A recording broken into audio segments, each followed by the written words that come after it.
It's effectively House Nagara have been given control by the Emperor of Arrakis. And Arrakis is the only place in the known universe where you can get spice.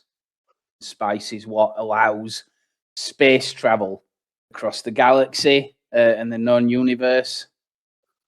And so everybody wants it, and having Arrakis is a major, major prize. But for some reason, the Emperor's taken that control off the Harkonnens and given it to yourself. In addition to that, he's kind of forced them to train you in how to manage Arrakis and what to do. So it's kind of like a peacemaking deal. The Harkonnens have been kind of bound into a contract to train you guys. So the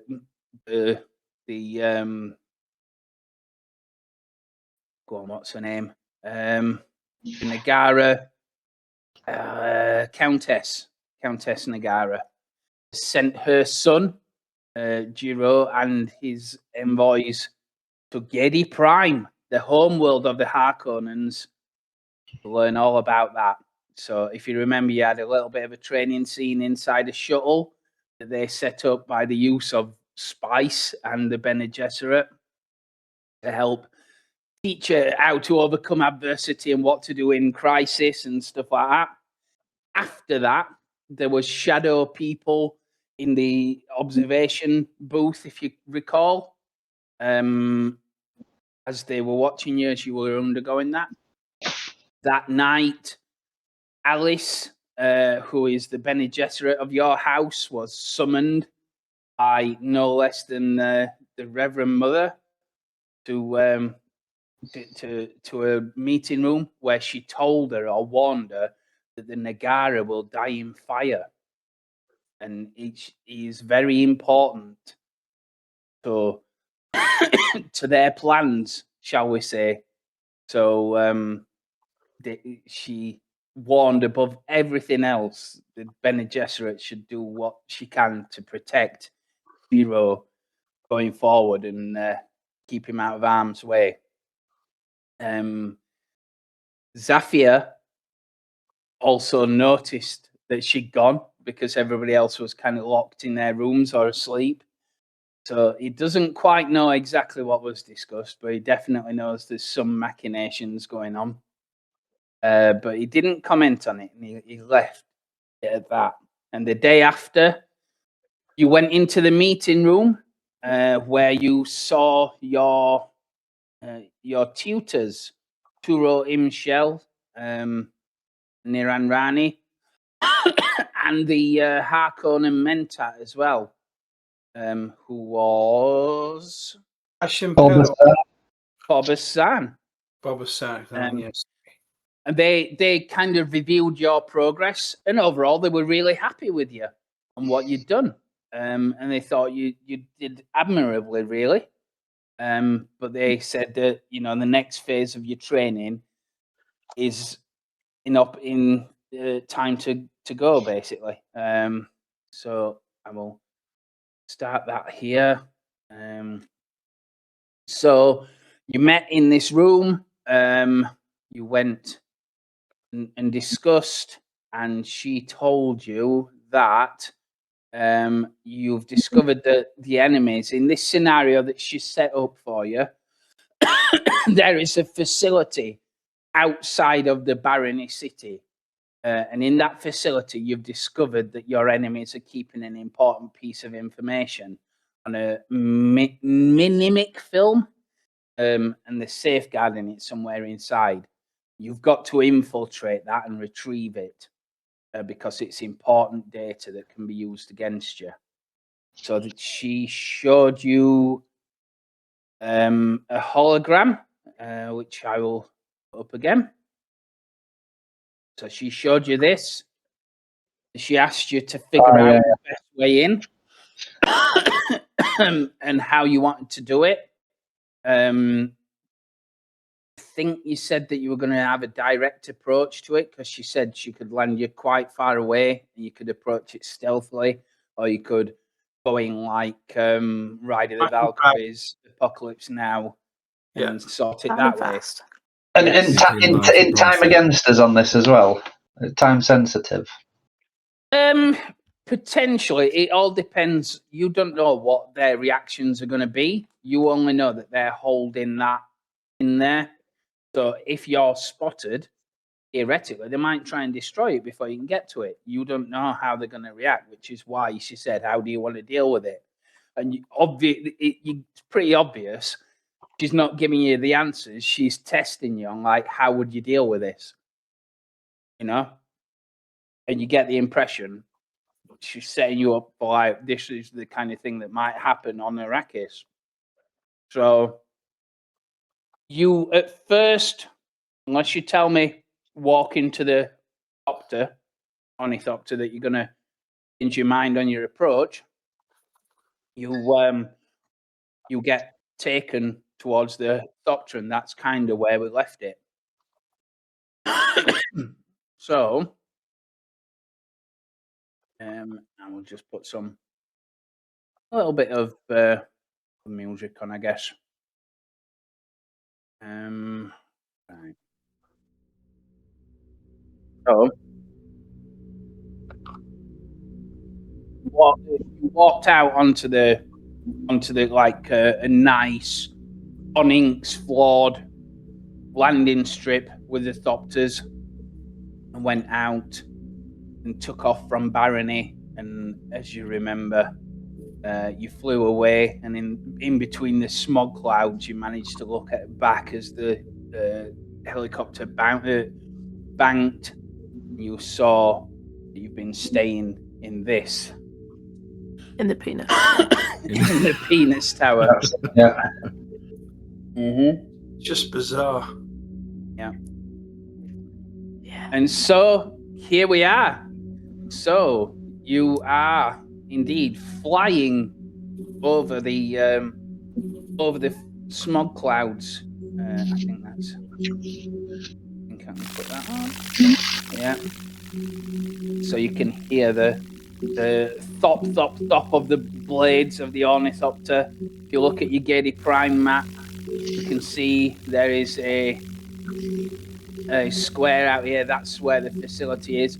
You can see it on like a little radar screen, and you are headed out there, flying over this area. You've come from Barony, you're flying in. It is dark outside. All the landscape is kind of lit up, and you might even see like flames shooting out of chimneys and towers. You get the impression as you're flying past, it's very industrialized.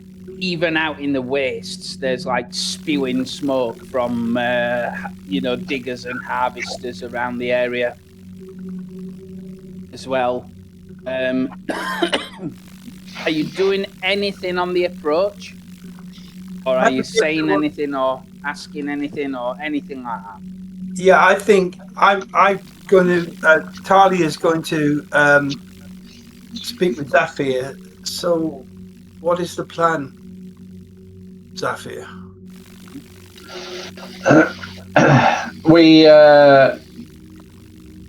When we get there, I want you to keep your eyes open, keep your wits about yourself. We're not really sure what we're going to face when we get there. I believe this is another test from the Harkonnens. It's all about deceit. It's all about lies. Just keep your wits about you. Remember what I have trained you in.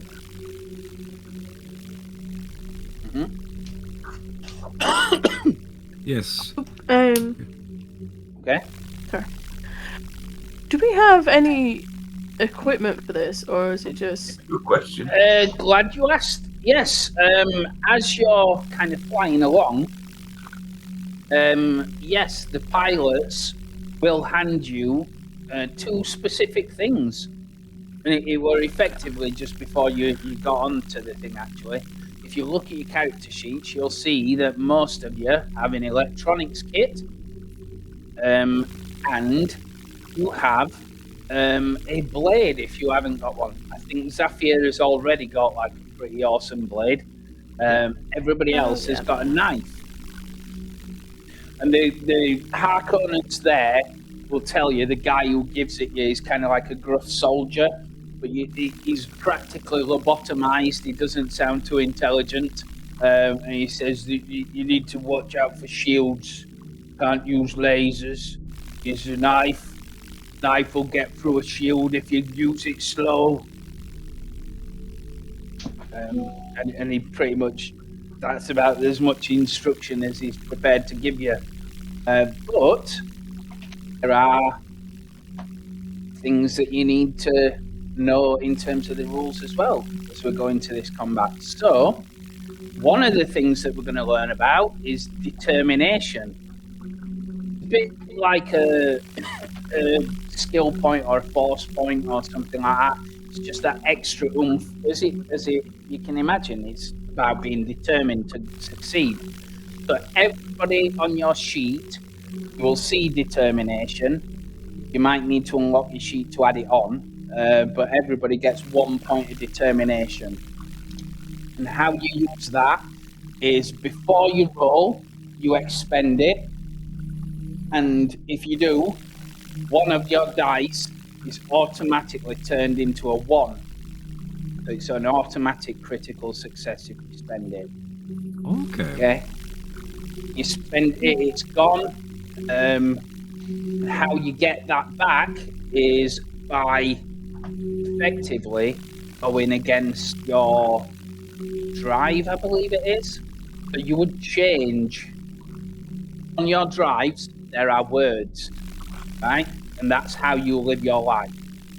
So what you would do, get determination back, which again, you don't need to do it all the time, because that would be unrealistic and you'll be somebody with no values in your life. But if you want a determination back, right there and then, what you would do is you challenge your own beliefs by stating that that's what you're going to do. And you cannot use that drive. Then at the end of that scene, you can change that phrase to a completely different phrase that obviously differs from the last one. When you do that, you gain a determination as part of that. But on occasion, I might award you some anyway. You don't always have to do that.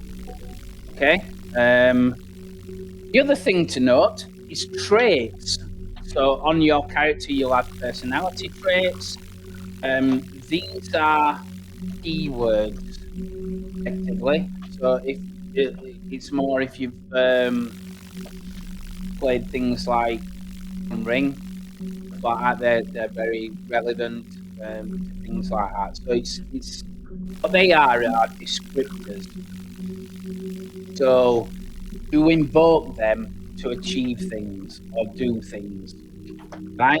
So what I would do is say I had a trait of charming, right? Obviously, some are more relevant than others, but a trait will effectively either make something easier to do, it'll make something harder to do, it'll allow you to do things that otherwise would be impossible, or it'll stop you doing things that would otherwise be possible. So if I have a trait of tied up or restrained, you get the impression, so right, well you've got the restrained trait, so you can't do that, and I would invoke it against you. Whereas like in a dinner party, you could say, right, I have the trait charming, so because I am charming, I will approach it like this, So they're kind of descriptors for you to use. And exactly the same way, assets that you have, in the same principled way. But assets you can use physically and gain physically as well. So they're effectively two categories of the same thing. Descriptive words let you do things. You can't shoot a bullet if you haven't got a gun.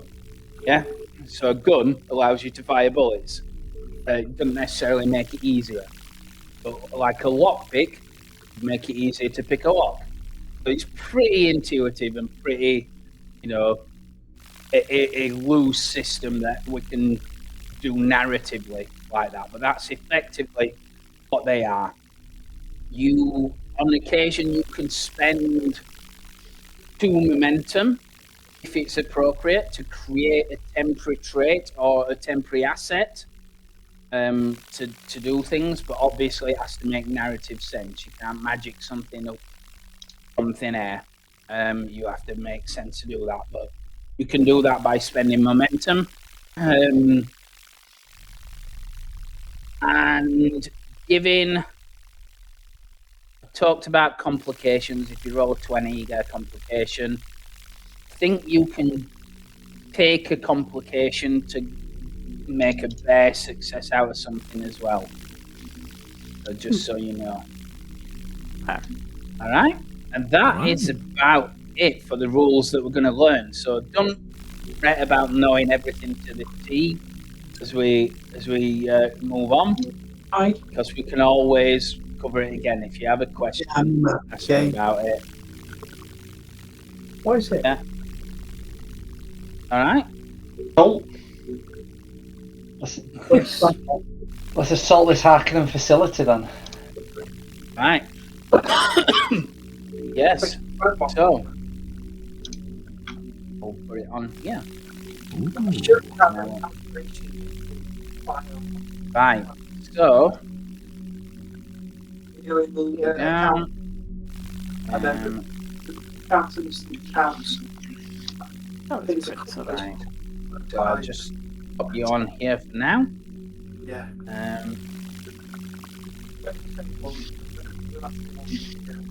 Right. So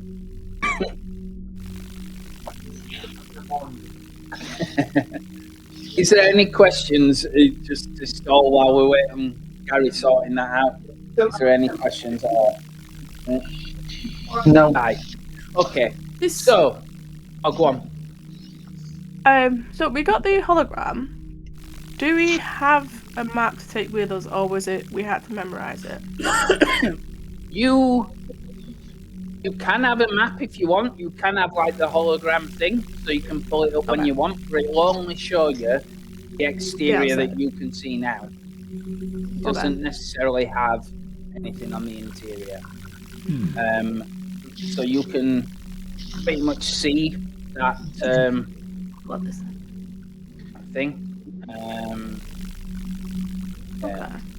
So as you're flying in, you notice as you come over like the cliffs and the horizon, there are definite like searchlights in the air coming from the corner towers. And Turo is in the thopter, in one of the thopters. You might join in a couple of them. And she comes over the radio to talk to you. She says, "Damn it, something happened. They know something's wrong. So the spotlights haven't seen you yet, but they are on and they're scanning the horizon." How far are we away if we were to land and go on foot from here, Lee? You would reckon it's about half a mile. Something like that. Natalia, what do you assess our chances of being seen by these spotlights on the approach? Calculate the chances of almost inevitability. Zafir, what I was thinking, if we could put down and then have the thopters come into the spotlight deliberately in 10-15 minutes time when we're at our objective, make them think we are still in the sky, it might be a subterfuge that would work on them. Agreed, but as a slight deviation from that, Khan, I believe that if the ornithopter drops us here, circles back around to the other side of the complex, and goes with your plan, then I believe that would give us an even greater advantage. I agree. Yeah, agreed. Can I just say, I think given that our house and our background, I think in the briefing we've been particularly interested in how the complex is illuminated, because if we can knock out the lighting, we've got our nightshades, and that's going to give us an advantage. What would we be brief internal illumination? Okay, yeah. There will be illumination. It tends to be from kind of lights on the sides of the main complex. So these kind of areas, there'll be lights shining down. Everything on the towers are kind of internal. There's only spotlights on the top corners that are shining out. This is like a guardhouse, Does the ornithopter have any weapons on it? It does not. This is a transport one. Is there any turrets on the base? Is there any turrets on the base so that we can see on the scanners? You would probably have to make checks to see them if there is any, because this is not like a normal planet. There is like musty smog clouds everywhere. Jiro, remember, this is like I taught you in your training many times. This is about deception and subterfuge. I believe that, as our great Mentat said, that if we put down here, we're more likely to make it in on foot, use the ornithopter as distraction, and give us some way of potentially breaching that outer wall. Once inside, we can look for a source of power, cut it off, and then the night can become our weapon. Yes, sorry, Safir. I remember the training. Keep in the shadows. Excellent. Strive from the shadows. Excellent. I've taught you well. Okay, so the plan is instead then to not go in fast, to go in slow instead. When you fast, we get there. When we act, we'll be fast. Just delaying the point we discovered, as it were. That's the. I get it. That is not a problem. It's not a problem at all. So, how high are the walls? How high? Probably about. I only work in more feet, I guess. Probably about 15 foot, something like that. That's low. So about about the size of a house, I guess. Okay. Yeah. So that's what they are. So indeed, as you promised, you sit down. You sit down at short distance away. There are no kind of scrubs or anything like that to walk around, but what there is an immense amount of rubble, stuff like that. Just finding my little trait sheet. Right, I've got it. So, right, so you will go in quiet but slow. Yeah. Okay, so that will affect you. So that you have like universal traits of quiet, which will obviously make it harder for them to spot you, and it will make it a little bit easier for you to move around. But what it will do is make it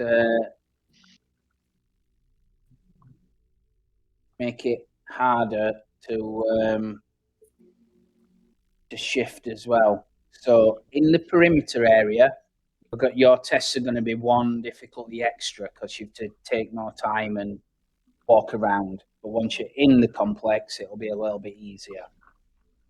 Okay, so this is kind of like an abstract of the conflict. This is not properly how conflict works in Dune, but it's kind of an approximate version of it. We'll get onto proper combat later. It's there to introduce you to it.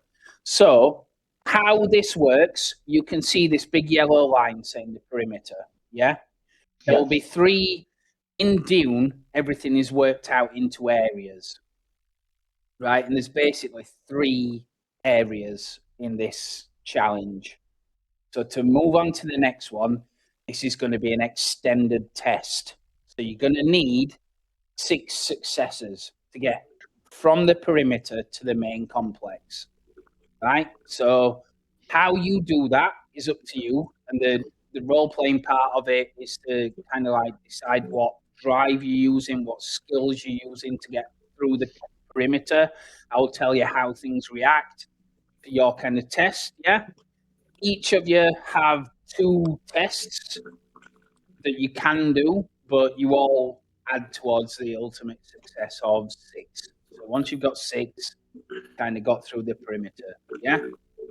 That makes sense? Yeah. So like I said before you, there is the stone kind of slanted walls of this perimeter.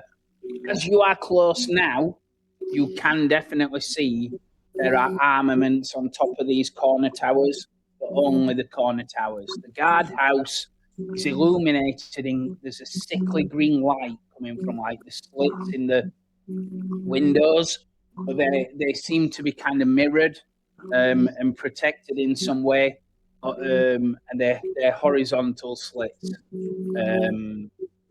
So they don't particularly let out much light because they've got cowls over them, stone type cowls. There is a smaller door here. You chose this because this here is actually the main entrance, but you can imagine it's more guarded. But there is a small, like, service hatch entryway into the complex on this side. You chose this area as being least patrolled, least guarded, but something's changed, and they're on the lookout for something. So, like I said, this is a difficulty 6 check. You need 6 successes. So I want to know in turn then how you're doing it. So we'll go down in turn by this. So Alice, or in fact, no, look at that. Whoever wants to do something, try and get past this perimeter, let me know. You can chat to yourselves. They don't seem to be particularly pouring out of the building looking for you, anything like that. They're more looking at the skies.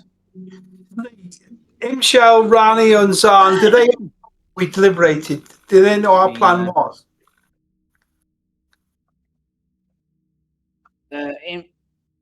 Yes, roughly, but they knew your plan was to fly in like Vietnam, and park in the car park and jump out. They don't. There's only Turo that knows that your plan's changed. She's in the Thopter waiting for you. So, you've told her to wait a little bit of time and then go to the other side for extraction. So I'm going to say to Zafir, if something's changed, it might be as a intelligence pass from our instructors to these complex guards, and therefore we might consider a complete change of plan to wrong foot our adversaries. I would agree, and this is why we are not landing in the middle of the compound with the ornithopter. What I suggest is, while we're out of sight, what I suggest is, while we're out of sight, what we should consider is wait until the ornithopter creates a diversion on the opposite side, and then as soon as the diversion's created, I want to make a dash for the wall. When you get to the wall, I want us to be tight to it, so we're underneath their line of sight. Because you can see they're only small windows, they're not going to have a great line of sight directly to the ground, which takes us out of their threat area. Yeah, good. I like that. Move swiftly, though. Spread out and move swiftly to the wall. Once we're there, we'll look for a way past the initial perimeter. I like it. Might I suggest? How high is this outer wall, Lee? So it's 15 foot. High. So it's about the size of a house. All right. So is it smooth wall, stone wall, or is it like a little bit? It is. That one's actually a stone wall. We might want to also consider the possibility that traps have been laid outside of the perimeter to impede our progress. Potential. But soon as the ornithopter's around the other side of the complex and in position, once their attention's taken away from us, we need to move quickly. Yeah. Keep your eyes peeled. Keep your eyes on the ground. Look out for any signs of disturbance or anything that could be considered tripwires or anything that may alert them to our presence. Noted. Yeah. Okay. Yeah. Yep. Can somebody share the screen for me? Do me a favour. You'll see everything if I share mine. I've not got the option. Why is it grayed out? That is Oh, great for no. me as well. Is it? Yeah. It's not for me. 1 sec. Yeah. I don't know if it's going to change things for Phil. I don't know Let why us it's know, great for Phil, if me. it is. I think it should be fine. Let us know, Phil, if there's a problem.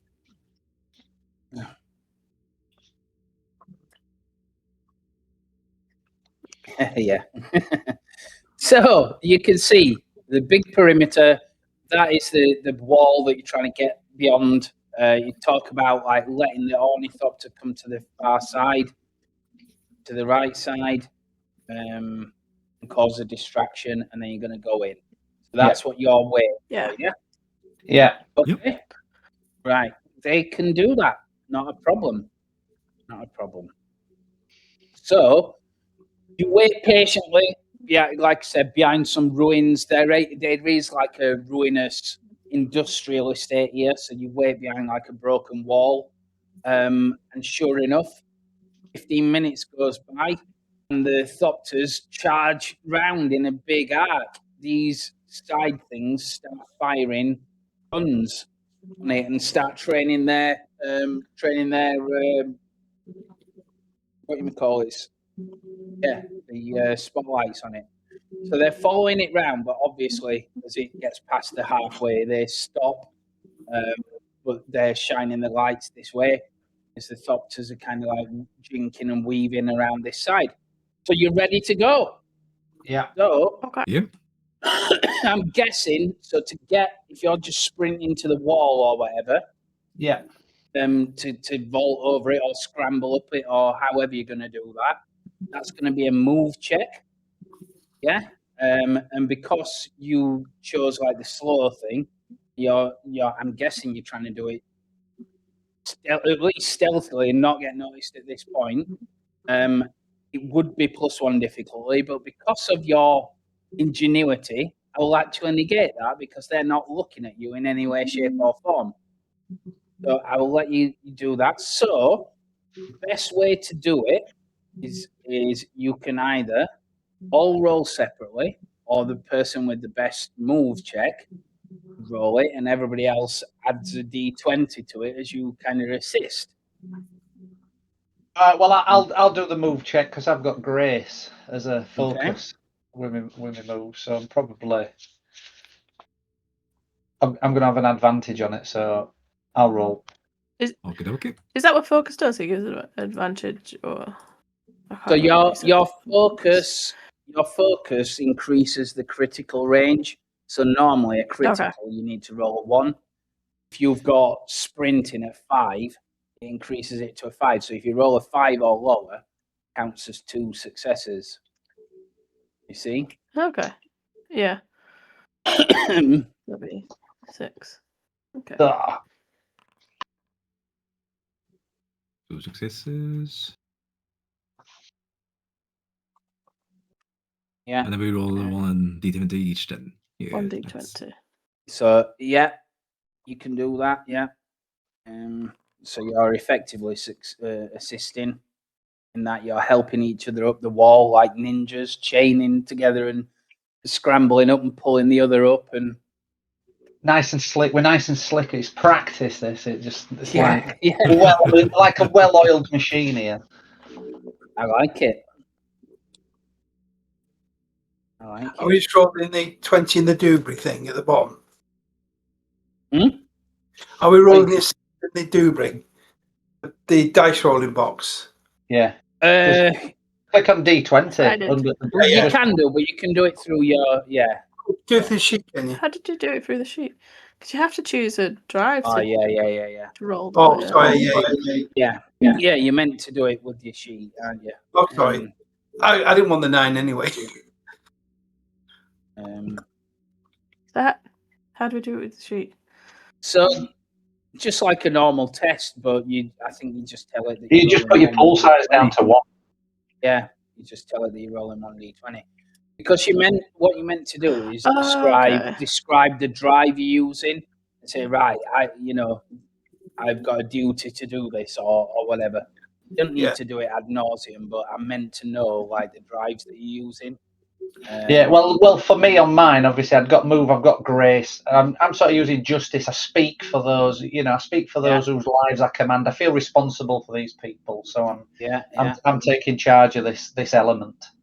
I'm using my duty. I serve at the pleasure of the house, and in this case, represented by our soul. So that's drive is duty, and then just do it as a 1. Sorry, I'm about to roll for my sheet. I've got dice by skills, but not by drives. That's right. That's right. That's right. So I choose a skill. Okay. Yeah, skill. It's got to be move, hasn't it? Yeah, move. Yeah. And then just do it as a pull size of 1. Yeah. Yeah, that's right. That's right. Duty, pool size of 1. Yeah. If you're assisting, it has to be the same skill. Yeah, there you go. Oh, wow. Oh, very nice. So that's 6 success there. 2, 3. Right. So what's Alice's drive? What drive did she use?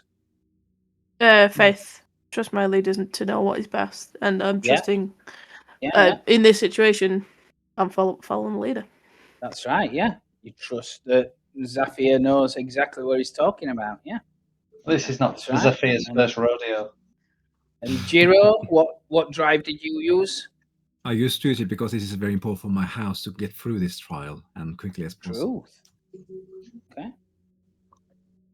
Yeah, that's very good. Because you're meant to kind of mix and match your drives depending on what it is. You don't have to. You can use the same drive every time, but you might get negative traits for it because you become predictable. That's how that works. So let's have a look. 1, 2, 3, 4, 5, 6. So fantastically, your plan works brilliantly. You jump over this kind of perimeter thing here, and nobody's any the wiser. You're completely fine. So you get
you are finding your way where it needs to be, you notice that there's a bit of a problem.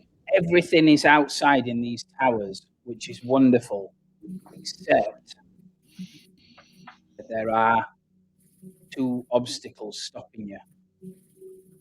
One of them is that the doors are closed. locked to the central control area.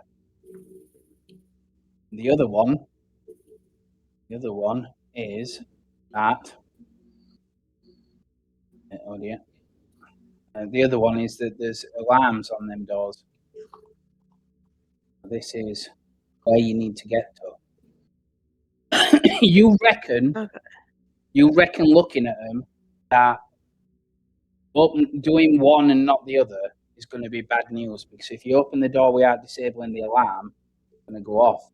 And if you disable the alarm without getting the right passcode, it's going to lock the thing fully down. So you're going to have to do them at the same time. How far are they away from each other? At least a corridor away. It's like I said, right now everything is pretty quiet because there's people outside, and you can hear distant alarms in the courtyard. All eyes are pointing to the east of this complex. So alarms have been triggered? No. Exterior alarms. Exterior. The alarms on the door to the central control area are not triggered.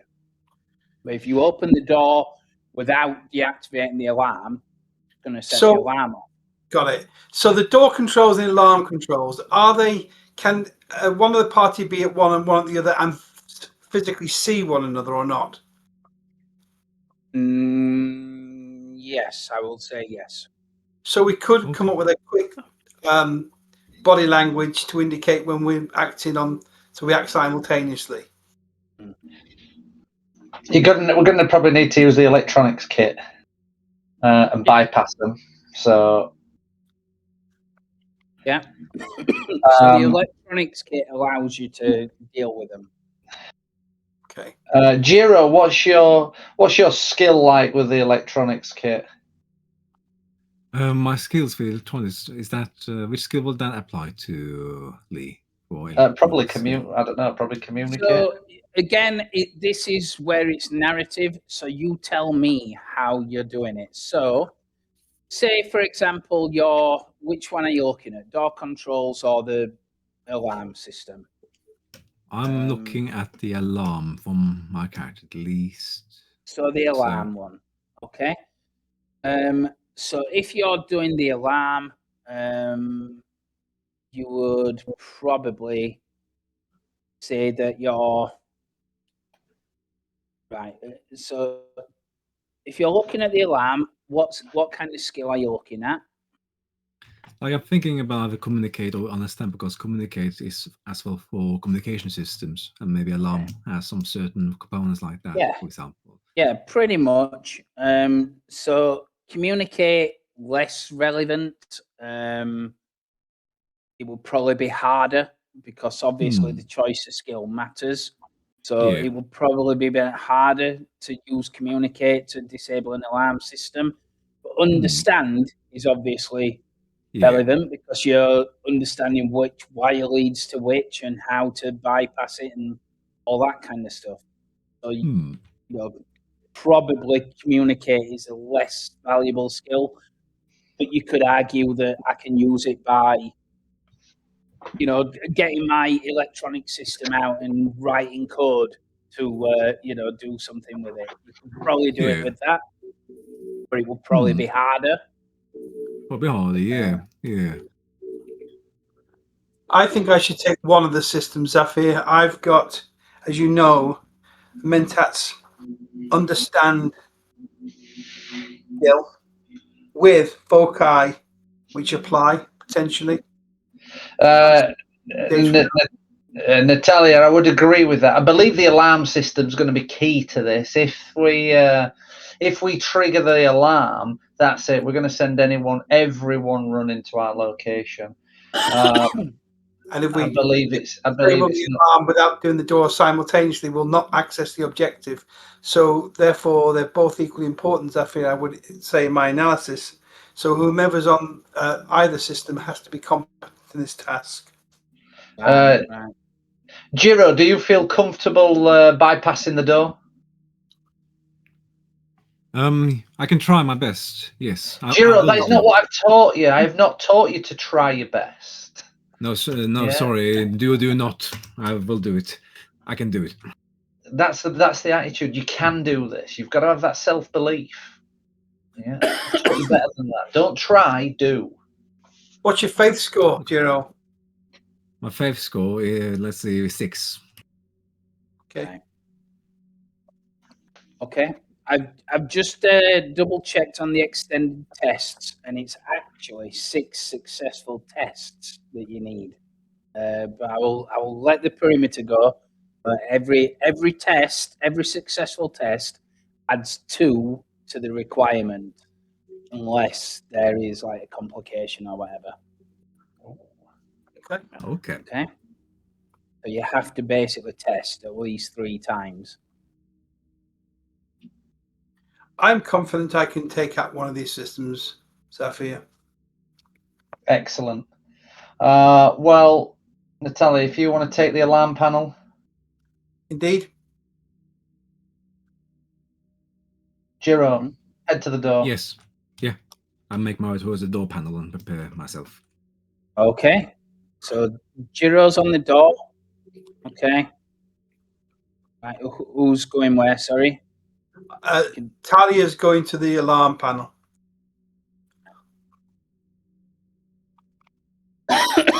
That's fine.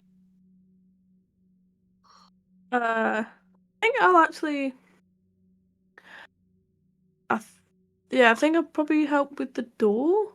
Because I don't think I'm used to dealing too much with the electrics, but I am used to getting into places. So is Zafir going there to the alarm, or are you sticking with the door?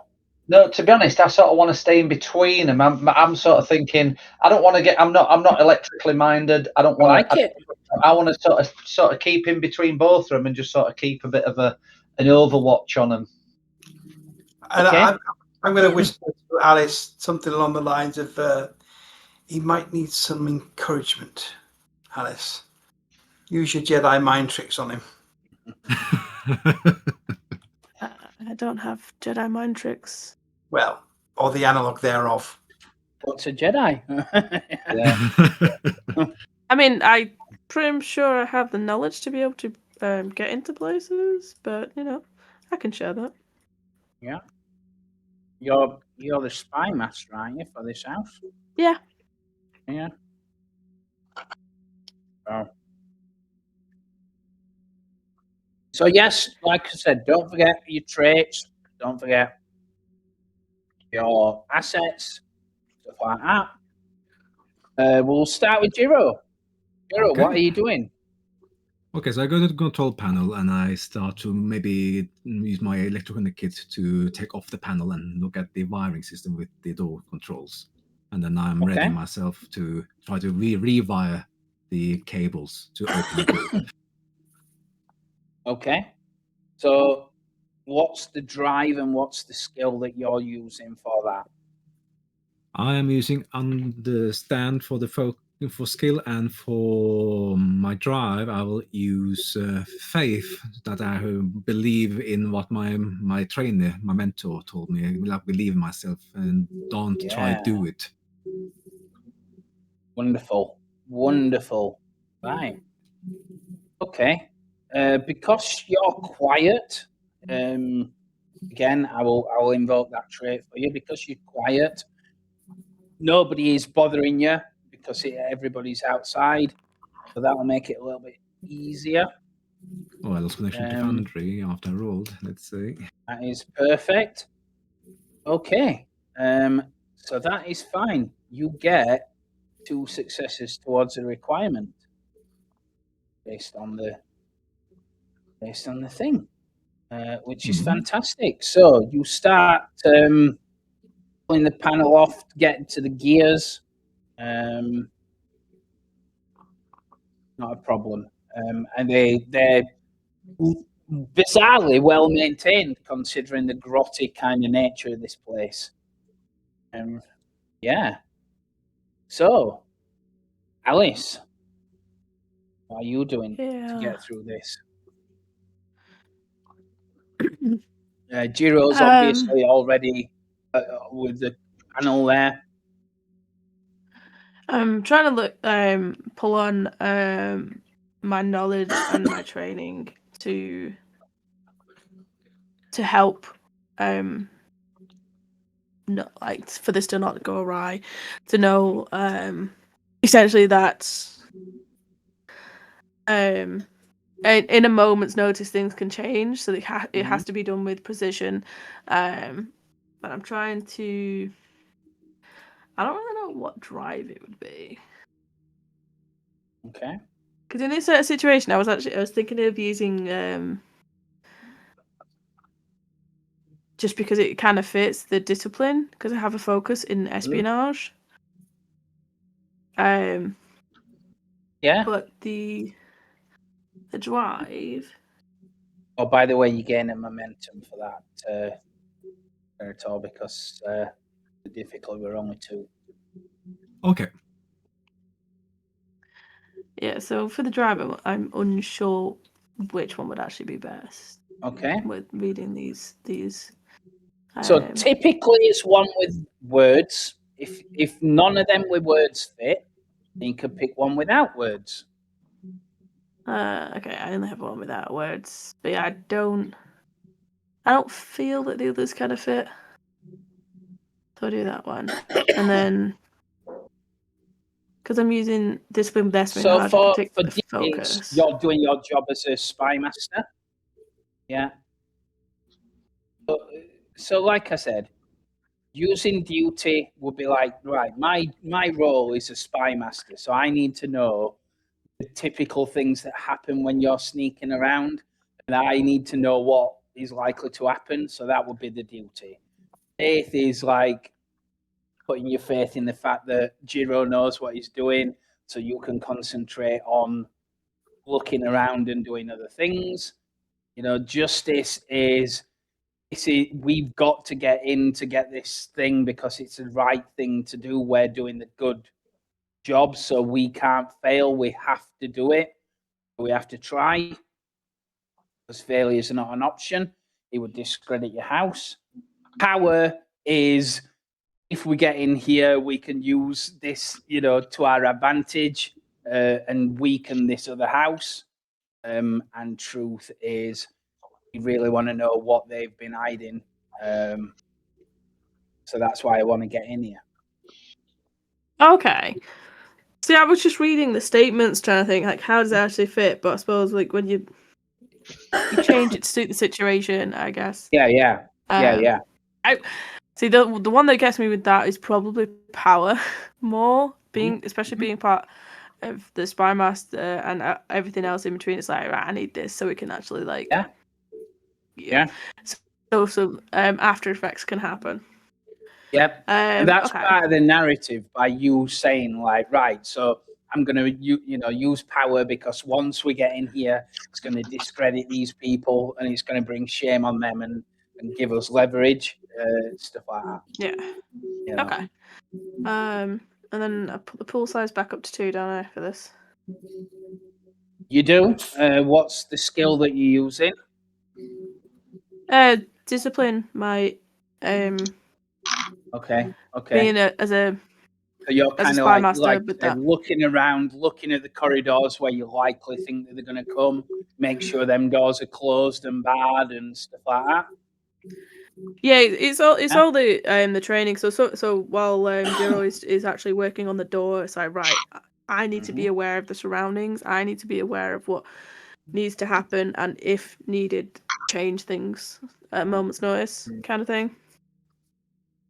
I get you. So I'm going to spend a threat to make that difficulty harder. So it's going to be difficulty 3 right now.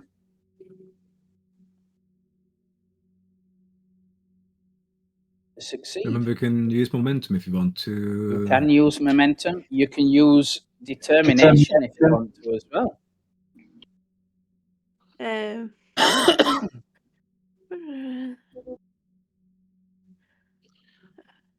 So I have a talent.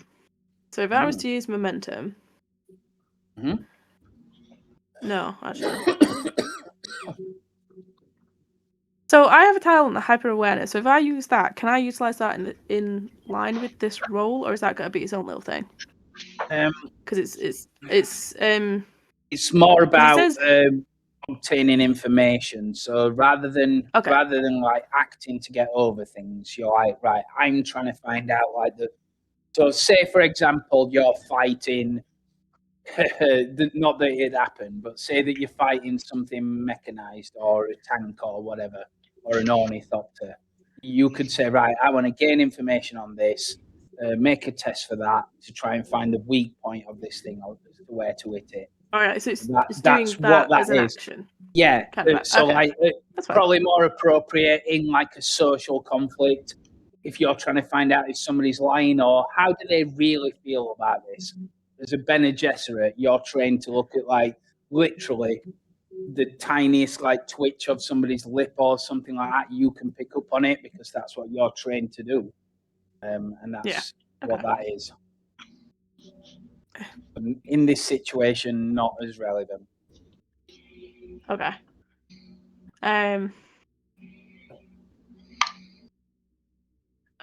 So if I... Yeah, I think I will use that determination point, I think. Okay. So you just tell it, you just tell it and it will. Yeah. So that is effectively 2 automatic successes. Mm-hmm. Maybe use 1 momentum for extra dice just in case. Right. So I'm afraid that's not enough. So it doesn't add anything to it. So just like before, you get 2 rolls each. So that check fails. And I thought I needed 3. Is that not 3? And no. It's 2. Also, I thought you said determination give 2. Okay. It does. It does. Your other dice rolled a 17. So if your other dice had rolled lower, you got 3 successes. You see? So say both of your dice rolled 1s, that would be 4 successes. Because each one gives 2 successes. So you 1 give 2. Oh, so it only rolled 1 because 1 is because the other dice was an automatic. Let's roll. Yeah. Yes, that's right. Right. That's right. Okay. Yeah, I was thinking. Yeah. Okay. I had it in my head. It was an extra. Okay. Get it. Okay. Yeah. Let's roll less than 14. Yeah. No, right. I get that one. It is just I thought it was the determination, and I got the No. And then the 2 rolls that were there, but no, it's fine. Okay. So as you're looking, indeed, you're looking around at the corridors there. What you don't account for is towards the east, the Thopter is actually doing better than what you expected, and they're driving some of these people back. And they actually come into the facility. And they notice that you're kind of here. The alarm's not set off, but there is a couple of Harkonnens that notice that you're around. They're going to make it a little bit more difficult for you. Let me change that music. Oh, that's not good. Yeah. So, Swordmaster! Yes. There are now some Harkonnens in here. I'll put them down as that, but they're not quite that. Okay. So there is an Harkonnen asset. So, yes, Zafir, you notice as they kind of run in from this main entrance, they charge in and they see you prying the door ears apart, and they see Natalia at the controls. They look around. They have blades. What are you going to do? I draw my blade and activate my shield, and I step confidently towards him. Okay. No problem. So you can defeat him by a battle check. Yeah. Yeah. So let's have a look. So I use my battle skill, obviously. Dueling. I'm great at short blade. I'm great with short blades anyway. And again, my duty is towards my colleagues. I've pledged my life to my house. This is. I've got to protect these.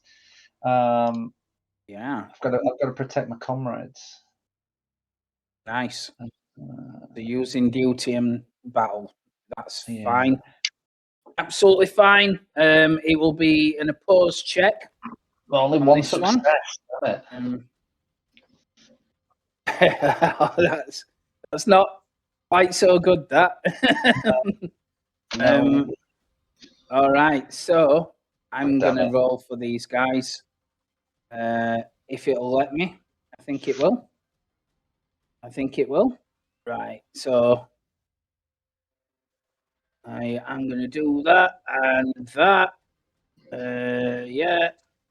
Yes.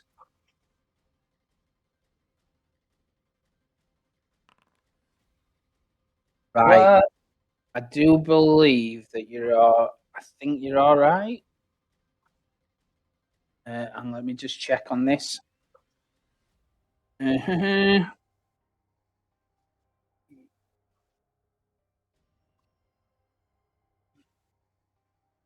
Yeah, so it's a success means they are defeated. What in my favour?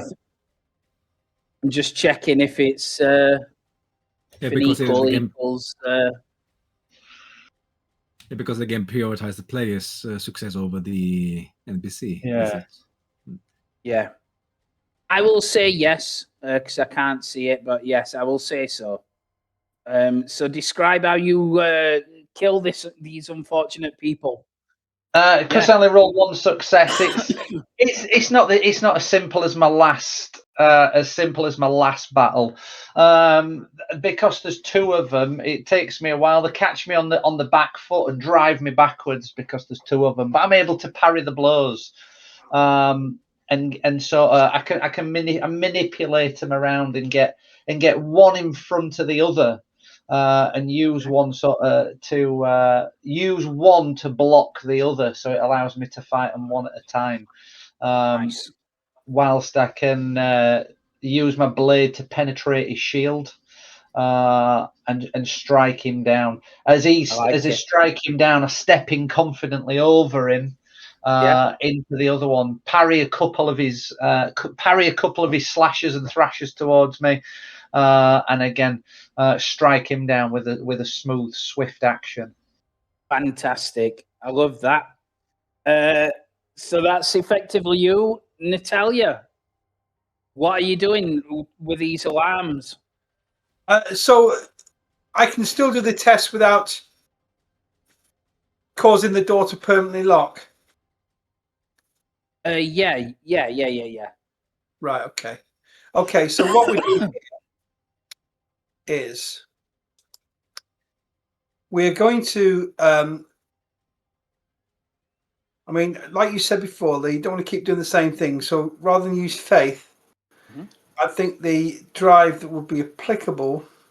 Sorry, not faith. Duty is what I used last time. I think I'm going to say I'm relying on truth, and here's why. Because we're a espionage house. I'm the Mentat. I would expect to have been trained on breaching security systems and knowing their vulnerabilities. And indeed, I have an asset. I carry around me a notebook full of secrets and records, some of which I've written in my own unique code. But I'm thinking I'm not unfamiliar with this. I mean, Getty Prime, it's not necessarily the most technologically sophisticated planet in the Imperium. I'm thinking I know how to deal with this alarm. So I think I'm going with truth as a drive. And in any case, I have and then I understand would be the skill, because I do understand this technology. Yep. And if I have Vokai, advanced technology and data analysis, which I think will help me in the task. So I'm going to appeal for a roll on skill, understand, drive, truth with a focus. Okay. I like it. I like it. Are you spending any momentum? I think I've got this. Although we've got 4. Yeah, I'm going to spend 1 momentum. So that's 1. Is it 1 die for 2 momentum, Lee? It's 1 dice for 1 momentum. Cool. Yeah. 2 Well, dice for 3 and 6. 2. Yeah, So 3 momentum 1 for 2 momentum. dice, Yeah, yeah. 1 6 for momentum, Okay. 1 dice. So I'm Yeah. going to be full size of 3. Shall I roll? So how many extra dice are you buying? Sorry. I'm 1. Right. So 1 wonderful. die. Yep, that's perfect. So you're rolling 3 dice in total. Bloody hell, look at that. Yeah. Oh. Oh, there's a complication though. Right. Jesus. Okay. So Rolls. okay. This is a modified version of the alarm circuitry I've previously encountered on systems like this. So in actual fact, you make progress on it. You feel like your understanding of this is a pretty good kind of system. It is grime encrusted, just like on the picture, quite rusty, and not very well maintained. But because of that, as you're doing what you think is right, you notice that they've jury rigged some of it, and some of the wires aren't where they should be, or they've rerouted them already. So your future tests are going to be +1 difficulty on that. Lee, Okay. Yeah. just go through one of my talents. I mean, Yeah. my traits are mental and careful. I'm not stat dash, and I do have the mental discipline talent. Mental, yeah, and so even the most complex circumstances, I can perfectly recall and handle them. And if I were able to use this talent,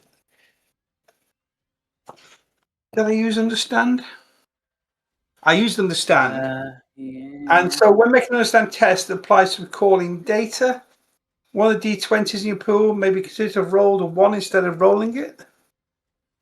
In this instance, it wouldn't matter because you can perfectly recall like the manuals for this kind of system and how it should be wired up. But the fact remains, it's not wired up that way. So your manual ain't going to help you. So yes, it would sometimes, but in this instance, not at all. Okay. Yeah. So, Jerry Jiro. Bill. Yes. Shall I continue with the test then? Yes. I'm going to roll a dice, and if I get 15 or higher, another guard turns up or another bunch of guards turn up. Nuh-uh. They do not. So yeah, Right. I just look towards the commotion in the corridor. I see Safi has it under control. I see, so I continue to concentrate on the rewires. So I will do another test with the same. So this is your last test that you're able to make on this, just so you're aware of that, in case you want to spend momentum or anything like that. Let's see. Shall I spend or your determination? Oh, my determination. I could do that too. Yeah. Am I able to assist, or is it we're doing the tests individually? If you assist, that will class as your action, so you won't get another action. Don't assist because then you're only 1 die. And you can't boost your dice if you assist. Okay. I don't know if I shall use the determination die yet. You need to proceed. Or spend 3 momentum. Oh, you guys want me to get 2. Spend 3 momentum and get 2 extra die. Can. Oh, okay. Yeah, if you guys want me, allow me to, then I will do it. The thing is, we need to succeed on this. So yeah, we need to. Yeah. So. Yes, it is possible, but you don't get in. By the way, I'll just highlight that fact. It is possible to fail this. That's That what I is, mean. We want to succeed here. So Yeah. Yeah. spend Okay. it and up your dice pool to 4. So you're now rolling 4 dice. All right. Yeah. Cross your fingers. So again, I need to know your drive and your skill that you're doing with it. You can still do the same thing. Yeah, I'm still using the same. Wish So I'm to. using understand and faith. Like they have. Oh, my Safi has faith in me, so I don't want to Okay. disappoint him. Okay. Let's see. Yep. I've just slaughtered 2 innocent people to give you this chance, so don't cock it up. Ooh, 4 successes. Oh, wonderful. Right. Yeah, boy. Okay. I shout across. I taught you well, Giro. Okay. Thank you, Master. So you get 2 momentum back, and that is 2 successes towards the requirement. Yeah. Nice. So you feel like it halfway comes up. It is almost there. All right. Can we get under it? There. You could with a move check. Yes. You could with a move check. Still alarmed. Yeah, we need to get It alarm is first, still so- alarmed. That's the problem. Yeah.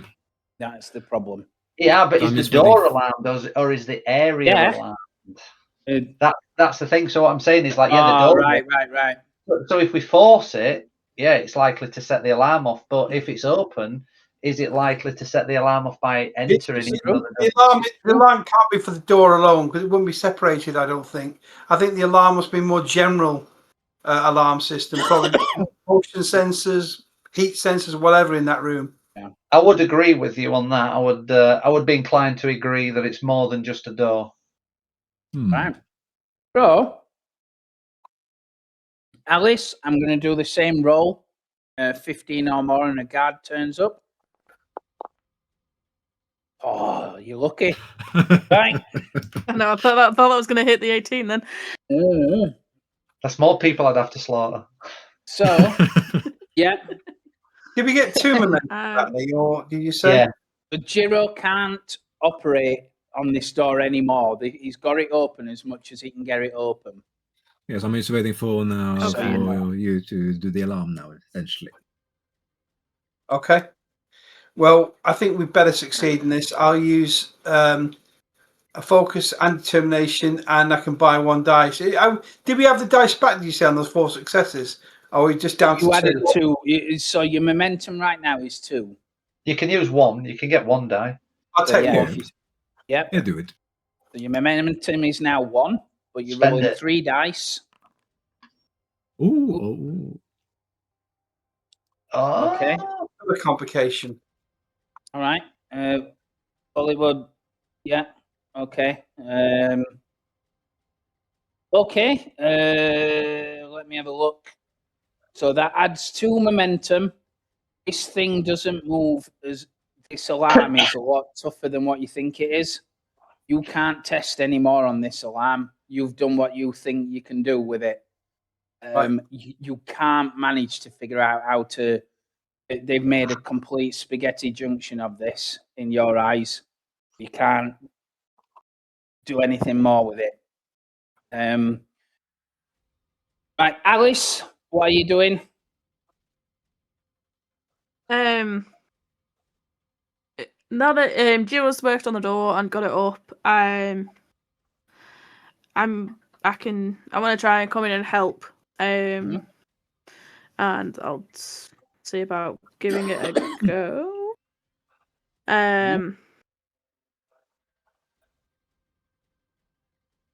I just use the same one as before? Because my reasoning hasn't changed for doing this. Yeah. You can totally do that. It's not there to punish you for doing it. It's just if you're using it like a crutch, all game, that's when it'll punish you. So it's because I mean it's the same situation. So I was like, okay, it's gonna be the same for this one. It's to stop the min maxers saying, well, my drive's highest at 8, so I'm just going to use 8 all the time. It's just to stop that. Okay. So if I use a momentum, that gives me 1 extra dice. Yeah. So that is, you're now on 1 momentum again. So you're Oh, is it rolling 2 for 3 1? dice. No. It's 3 dice for. It's 1 dice for 1, 3 dice for 2. Correct. Yeah, It's we're on 6 3 dice for momentum. Yeah. I'd moved If it you're down. I'd looking- already moved it down. Oh, are you? Did you? Oh, sorry. Yeah, I'd already moved it down 1. I do apologise. Right. Spend Yep. It's okay. So I didn't see you. You're that stealthy. That has a Nagara for you. Exactly. Yes. You're an espionage house. Yes. Yeah, 2 successes. Okay. Right. Yeah. What I would say is that you see more of these guards coming, but this time they are where you predict them to be. You predict them to be this way. You've blocked that off, and you've used the codes to kind of like block the entrance in. It buys Jiro a little bit more time. And sure enough, no doubt tell him, carry on working, see what you can do. Funnily enough, the door clicks unlocked. It doesn't open, but you feel like you've got the doors sorted. Nice. Yeah. Now, however, I'm going to roll for Zafir. Is there a guard? There is not. Woo! There's not. They're just banging at this door.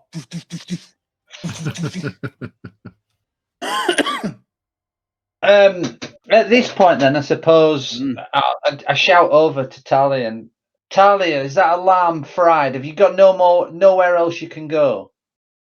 No, I need someone else to come and attempt this final. Leave it. The door. I've shout over to Jiro and Alice. How's the door? We got it.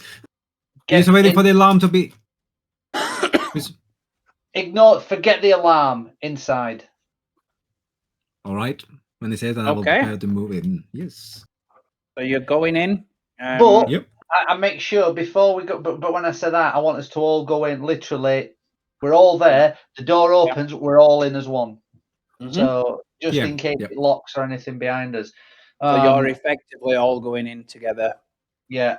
I don't want to waste any more time on that alarm. If you can't bypass it, Natalia, the risk's too great stood out here. There's too many guards about. The threat to our lives is too great. We've got to get inside. Noted. Okay. Right.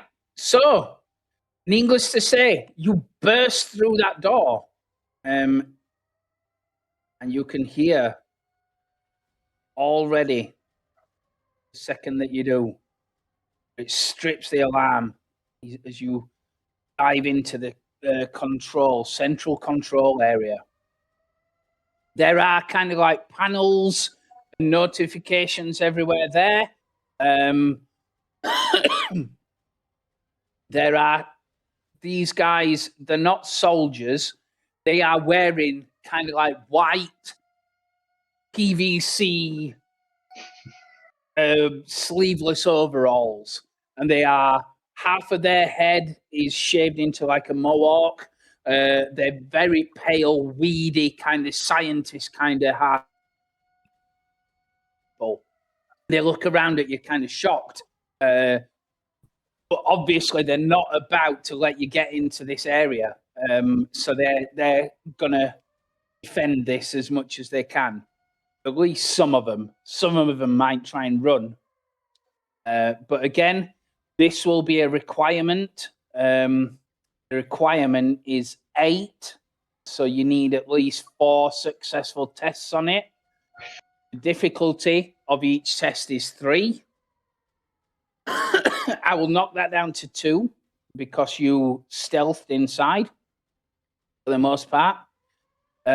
So your test difficulty on this is 2. You need 4 successful tests. How you go about it is up to you. Again, you tell me. So I draw my blade. Well, I've had my blade out and it's down. It's down at my side. I lift it up and I point it towards one of the closest, like technicians, I guess. Whoever the closest is to us Yeah. as a group, and I level my blade up at him and I point to him, and I just stand there confidently and I say, "The first one that turns this alarm off lives. The rest I will slaughter you where you stand." Mhm. And I walk towards him, and I don't give him an opportunity to speak up. I just walk towards him with ready to strike. So I've got my blade up, ready to strike down the first person, and I just Nice. shout out to him, "Speak up when you are ready." Okay, so that is probably communicate test. And what drive do you think is most relevant for that? I'd probably say truth. I probably think I want information out of them. I want to know what's happening. I want them to do something. I want information from them. So I Yeah, think yeah. it's a truth. I'm going to spend the momentum I like it. Yes. Yep. as well.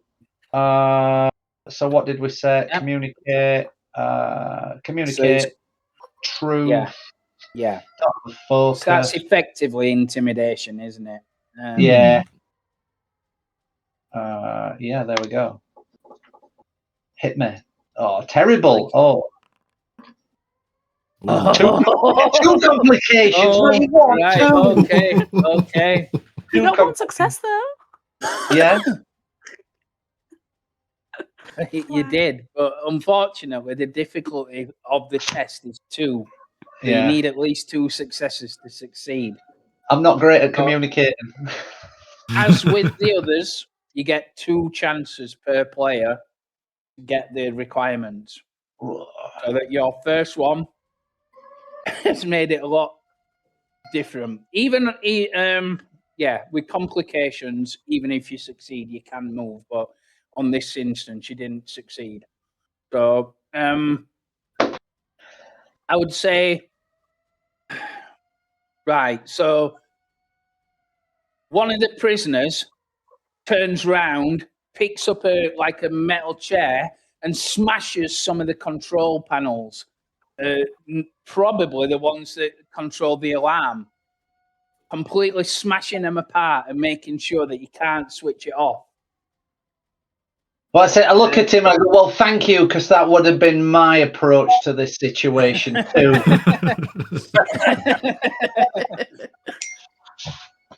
Yeah, and behind you, you hear the crashing as guards burst through the door as well.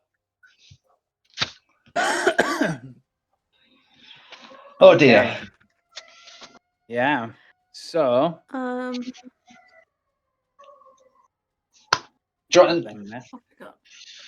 So who's next? That was Zafir. I'll pop him a little bit further down, then we know that he's gone. Who's trying next?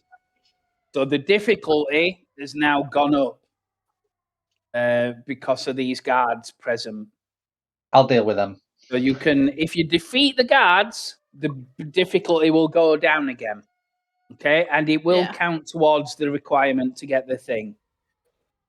Remember as well, remember your traits, remember your assets, remember that you can give me threat to buy dice as well as pay momentum. Yeah? Yeah.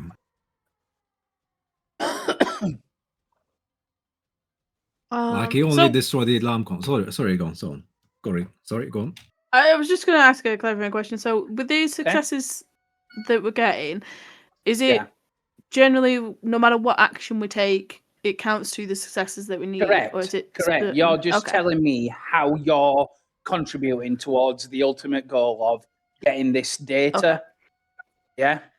Whether that's fending off the guards to buy time, whether that is, understanding where it's likely to be, whether that's physically searching, stuff like that. That's where the narrative comes in, where you're telling me how you're contributing to that. Okay.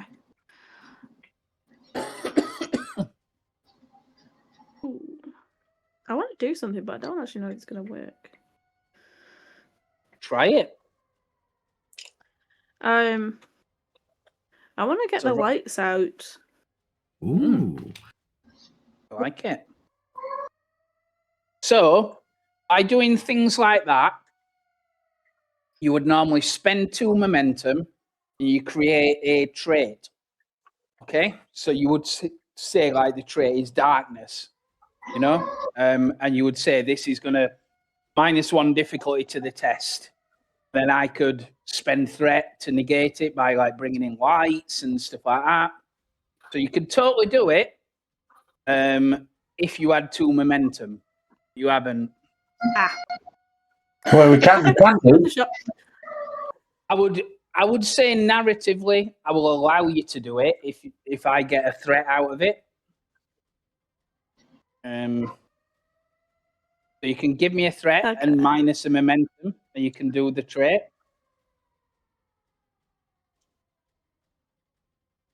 Okay, so it's not like, because I was trying to think of like how to do it as an action. But actually kind of cool that you don't technically need to do it like that. You don't, but like I said earlier, it needs to make narrative sense. You can't just click your fingers and lights go off. You have to, describe what you're doing to make that happen, and how that is there. It just doesn't cost you your action to do it. You just say, in addition to what I'm doing, I shoot the lights out or whatever. I shoot the lights out and then I do this, Okay. But yeah, well, I think I want to do it because obviously, because we've got the nightshades, it will give it will actually give us a benefit. So, yeah, absolutely. So I want to make my way to the side of the room to like go from both sides. So I want to rush the other side of the room, but as I'm doing so, I want to try and knock out the lights. Either using my blade, literally breaking as I'm going, trying to use because I've got the personality trait is cunning, so I'm trying to, if I'm understanding it right, so that's what I'm trying to do. I'm trying to use the cleverness of like, right, I'm going to essentially rush at somebody or rush down the other side, but as I'm going, using the momentum and the blade that I have to just like smash through the lights and put us in darkness, so to give us an upper hand. I like it. Be theatrical. Maybe like bloody, Jackie Chan or something. You run up somebody's chest to give you the leverage. Jump up and, smash the light out that way. You're maybe you're quite athletic. I don't know. Maybe you're not. Maybe you're like Baron Harkonnen, where that is like completely unrealistic. Runs up the chest and just crushes them. Yeah, exactly. He would just steamroller over him, wouldn't he? Yeah. If you did that. But yeah, you can do that. So I'm right in saying that you're giving me a threat, you're losing a momentum, you're creating the trait of darkness, which will make it harder for them, but your nightshade is going to negate that. Yeah. That thing for you. That's the idea. Okay. What are you actually doing as an action then? Oh, I think with all this, essentially, I'm running through the side of the room, and I think what I'm going to do is want to try and rush one of the people in there. Okay. I like the idea of like climbing up somebody, but I'm going to do it as if like I'm going to rush them, jump, and try and do like a backflip using their shoulders to push them down, push them to the ground, and as I'm doing that, take out the lights. Kind of okay. Yeah.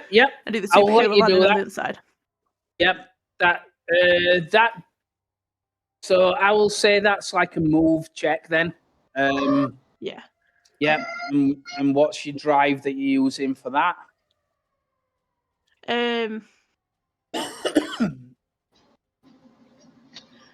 So perhaps justice, or justice might be good. Power.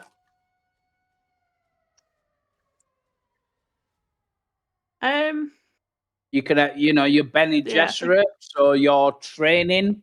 You could say it's like you're training, so you could use faith, maybe, because I think you're. that's the vibe I'm going for. I think I'm putting the faith in what I know, and then Yeah. putting the faith in the others to essentially back me up, because I'm throwing myself into this room, into the other side, and separating myself. So I'm putting faith in them to back me up. Yeah, I think that's the kind of vibe I'm going for. I like it. And I think Bene Gesserit have been trained to control every aspect of their body, so they're naturally kind of like really athletic and lithe and stuff like that. So yeah, I have the prana bindu. Prana bindu, yeah. That's the So training. whenever you attempt to move or discipline test which relies on the control of your body, you may re-roll a single d20. Wow. So that's less relevant in this, but that's like holding your breath, stopping your blood flow, controlling your breathing. Yeah, that's More actually than... Yeah. Cool. Yeah. They can do that. And you can choose to get pregnant when you want as well. Obviously, you need somebody else there, but you can just say, "Yeah, I think I'll get pregnant." Okay. I wouldn't do that right now. No. Maybe not appropriate right now. So I have a focus in move of being swift. Yes. Fast moving at this point. Definitely. Okay, let's give it a go. Okay. All right. Okay. That is not a success because you need 3. I'm afraid. He's going to be a pain to get. Yeah. But you, needless to say, you do hammer this guy over there. So there's Jiro and Talia to go next. So, like I said, remember your traits, remember your assets, remember the threat that you can give me, especially. Okay. You want to go, Jiro, or do you want me to? I can go. So I'm like looking at the room. Can I see where they will have the information in this room by observing the room? You can. That would probably be an understand check, wouldn't it? Yeah, but I say I have a focus called observe on the discipline, so I wonder if I can use my focus for that, maybe. Yeah. Let's see. Absolutely. And what's your drive? At this time, not faith will use duty because it's data ship or information is very important for my house and this trial. So I'm trying to do my duty to meet the expectations. So no momentum, just rolling normally. Let's see. Yeah, you're not buying any dice or anything like that, no? No, I did not buy any dice, no. Okay. You got a 2 there. I thought you had a focus. Oh yeah, I forgot to apply to it. Sorry, I got to forget to apply to it. That's fine. That's fine. We just say that is a focus. So that is 3 successes, which is correct. It does some progress towards it. It does some progress towards it. Actually, I've just realised as well, because of the stuff you get, it's knocked down to difficulty 2. So I've added some successes on for you as well, Alice. So that is fine. It's actually difficulty 2. Nice. So yeah, you get a momentum and you've got some progress towards them. So that is cool. Why is that moving? Because I'm moving it. Let me move you down. So Talia. Yeah, so Talia is not a warrior. However, as a mentat, what she's going to do is very quickly use a blade and her electronics toolkit to create a Tesla coil. I love it. And she's going to fire the Tesla coil, point the blade at the instrumentation panel, particularly the bit that was damaged with the chair, and say, to the scientists, slaves, to say, I'd rather suggest you drop your shields and drop your blades, because if I point this coil at you, you'll be turned into a bread toaster. You'll be the bread. So that is more like intimidation, then, isn't it? I think it's rather mercy, in a sense, because I don't really like the smell of burning flesh. So it's a bit selfish like that. But yes, I suppose it is intimidatory. So I would say that's communicate. And are you what you using power by demanding do this or I will do this? I'm doing it ever such a gentle way. I'm having faith in my ability to influence these simpletons' minds. As a mentat, surely I know I can. I have the faith that I can twist their melon, as will later be said by a famous Mancunian. So I put into you that I'm using faith with communicate to affect this outcome. Okay. I'll allow it, but I don't know how you could use your faith to communicate like do. It sounds a bit more like power to me, but I'll let you off. No. We'll go with power. I agree with you. I was min-maxing, and I detest min-maxes as well. So yeah, power, and how about communicate? Yes, but I've got to focus in that diplomacy, and I'm being quite diplomatic. It's not gunboat democracy diplomacy. It's Tesla coil diplomacy, but nonetheless a form of diplomacy. Well, diplomacy means they get something out of it. What do they get out of this? They get their lives preserved. Who wants to be get to stay alive? Okay. Who wants to be toast? Miserable way to die. Are you buying any dice? Oh, I'm going to buy all the dice I can bloody well afford. So you can buy one with momentum, or you can give me some threat.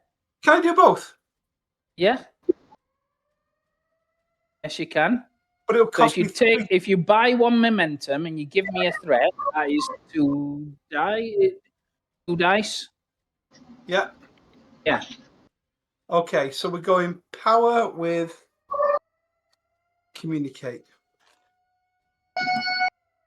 We're going to say, can I use my focus, Lee? Diplomacy? I would say no. It's not diplomatic. Would you kindly do this or I'll kill you? That's intimidation. Well, diplomacy, it's got historical precedence. But I bought 2 dice. So I've got 4 dice. 4 dice. Yeah.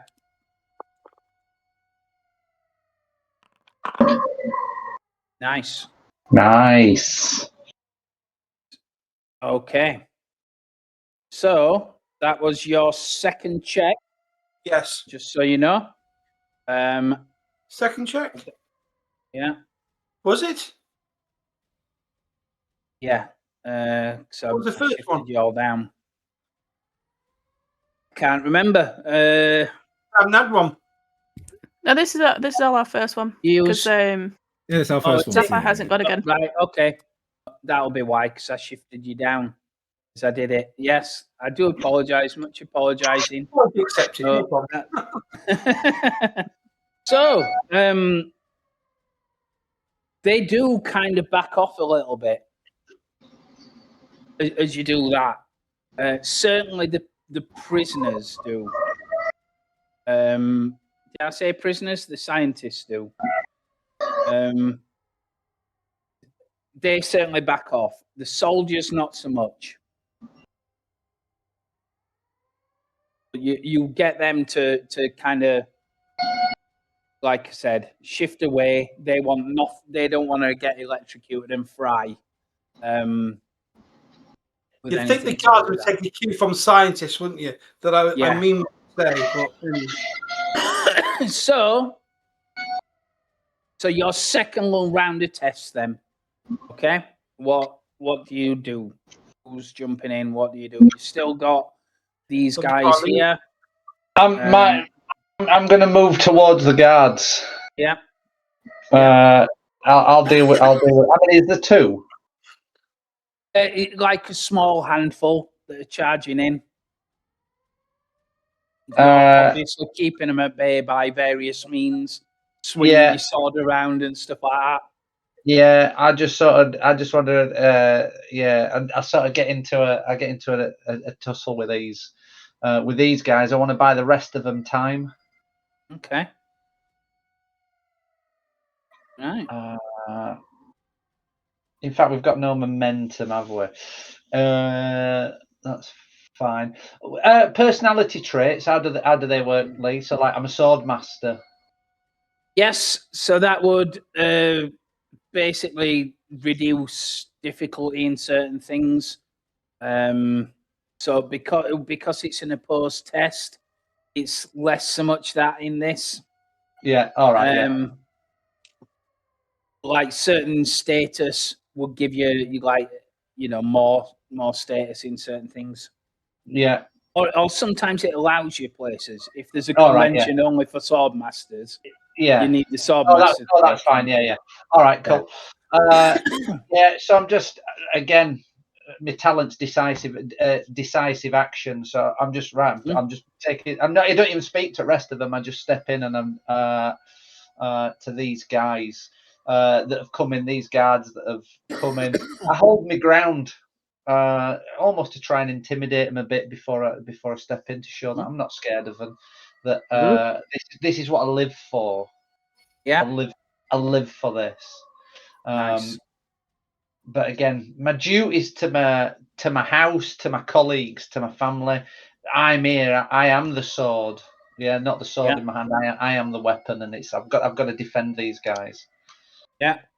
So I would say that makes it difficulty 1 for you because you're a sword master. Because normally it would be difficulty 2, but it makes it easier for you. My guys are fighting in darkness, and they haven't got a nightshade, so that makes it harder for them. But what I would say is that I'm going to spend 2 threat. Somebody throws in like a flare into the room to negate that. It gives us some ambiance. Indeed. That's fine. Indeed. It'll hide the blood when I slaughter them. And it will be an opposed check. So, yeah, we can go for it. I will buy an extra dice. So I'm on 3 dice. I'm going to use that and that. Okay, let's go. You've got 2 successes. I've got 2 successes. I am bold. I've got a talent called bold, which lets me re-roll 1 of my d20s. So I'm going to re-roll the 11. That's mine. So I have 3 successes. Okay, and that would basically make you fail. Yeah. I think. If you have anything like any talents or anything like that could help you. Let's have a look. In conflict, when you succeed a battle test, you to remove an opponent's assets.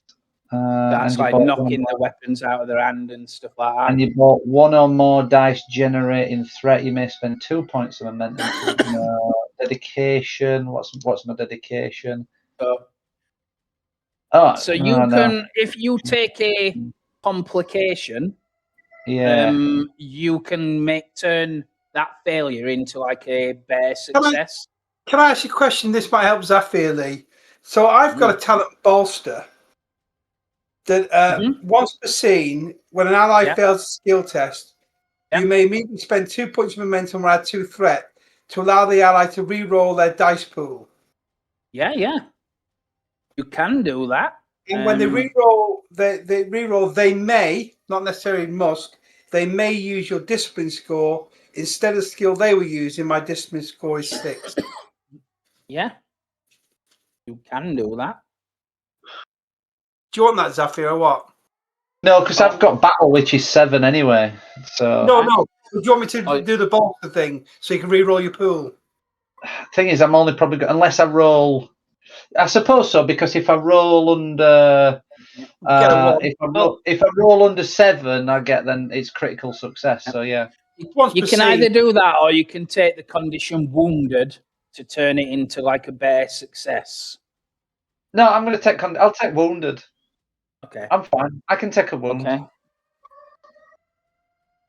Okay. Right. Okay. I'll take a wound. Yeah. So you're classed as wounded. So that. Are we now demoralised because our sword master's wounded? More your sword master's going to find it difficult to do a lot of things. So again, you can tell me how you defeat these people, but you do indeed defeat them. Again, because the flares on the floor, it's difficult for them to. It's difficult for everybody to see. It's just like a blur emotion. You can hear swords clashing. It's difficult, even with a nightshade. The flare makes it difficult to see it. It sort of whites out the nightshade, so I have to remove that. That's what gets me wounded. The flare, nice. And I get it throws a distraction in there. So taking off the nightshade, it leaves me open. I never activated my shield. I don't always activate it. Because I feel that sometimes I can get a bit too cocky with it. I feel I'm too as a sword master and a bodyguard. I feel that I'm better than these people at times. Sometimes that can be a bit of a downfall. That's how I end up getting wounded. But it's just a clash of blades and a clash of bodies. Difficult to see, but I prevail even though I'm wounded, and come out of it at the other side. Nice. I love it. Okay. That happens exactly like that. Who's next? So as you can tell, the room is virtually in darkness. The flares are dying down. The sparks from the panels. There's Natalia's Tesla coil, homemade Tesla coil that she's messing with. Alarms are going off everywhere. You can hear explosions outside. Are we out of immediate combat though, Lee? Yeah. There's no soldiers. He's basically wounded, but he's dealt with all of them. What did our briefing expect us to find here in the central control room? Something called a mimetic tape or something like that. Can I work looking for said artifact? You can. Mimetic film. Mimetic film. That's what it is. Yeah. Yes. I will. Yes, you can. That's probably a move check. A move check. Or you can roll. You tell me how you're looking for it. Well, understand maybe. I think I'm looking at the control center and understanding what each component does and which one is going to fill the role of the mimetic film. Yeah. Wonderful. And what's your drive for that? Well, I think I'm probably back to. We've been sent here with this purpose. I think I'm back to duty. This is my briefing. This is what I've been told to do. That's what I'm going to do. That sounds perfect to me. And I'd like to use the focus of my understand because again, I'm analysing the data before my eyes and processing. Yeah. Okay. And we've got no momentum. Do you want to spend threat, guys, or not? He's a bit. They're both on 0 right now. I mean, what I would say is the Dark Master's watching in, so Lee might be trying to impress him with how dark he is. I'm not spending any threats. No, I'm not spending any threat. No. Okay. I would have spent some. There you go, 2 success. Yeah. That is actually enough. So you find it's not on the panels themselves. You find like a control that activates like a deposit box that is password protected. But as a mentat, you computate pretty much like 10,000 possible things, and you do the one that's most likely to be it. Takes about 30 tries, but your hands go at super speed. Opens up. You get it out. You've got it. Objective acquired, Zafir. Yeah. So you race down the halls after this. Your heart's beating in your ears, ducking past patrols or skirting past remains of skirmishers and stuff like that, where the threats might have been fooled by any other team. They might have come straight after you, but you've distracted them pretty well. There's a few scant turns from your exit. When the lights around you, suddenly you get to a point and you try and go through the door is shut and locked. The lights around you go dark for one moment and then flash back to light, brighter than before. Flashing red light alternates the day tones with the glow globes. Well, a strange hiss seems to come at you from nowhere as you're kind of like panicking and looking around. And suddenly, Jiro stumbles forward as though tripped up by a wire. As he tumbles messily to the ground, the rest of you notice a small dart sticking out of his back. Oh. And as you recover from the surprise, it's too late. Another guard patrol is upon you. I'll show you the guard patrol looks like. They're a bunch of a lot better equipped and geared up soldiers. Ooh. Ooh. They look like that. Yeah, they're proper Arconian soldiers now. They begin to surround you as you move to help Jiro. He's shivering and sweating, having difficulty speaking. You draw your blades and get yourselves ready to fight your way out. Halt! Sharp command is barked by the familiar voice of Niran Rani at the end of the hall. Niran, to remind you, Niran Rani looks like that he's one of your tutors. And he's a sword master. And he shouts at the end of the hall, halt! Everybody stops. How did this go wrong? You're never going to hear the end of this. The stand-down order, conscripted enemies obediently raise their hands and back away. So all these guards back away. All but one of them. That one lunges forward again, right towards Alice. As you notice the dart gun at his side, its peace bolt has been removed and another small dart cartridge is in his hand. Alice, what do you do?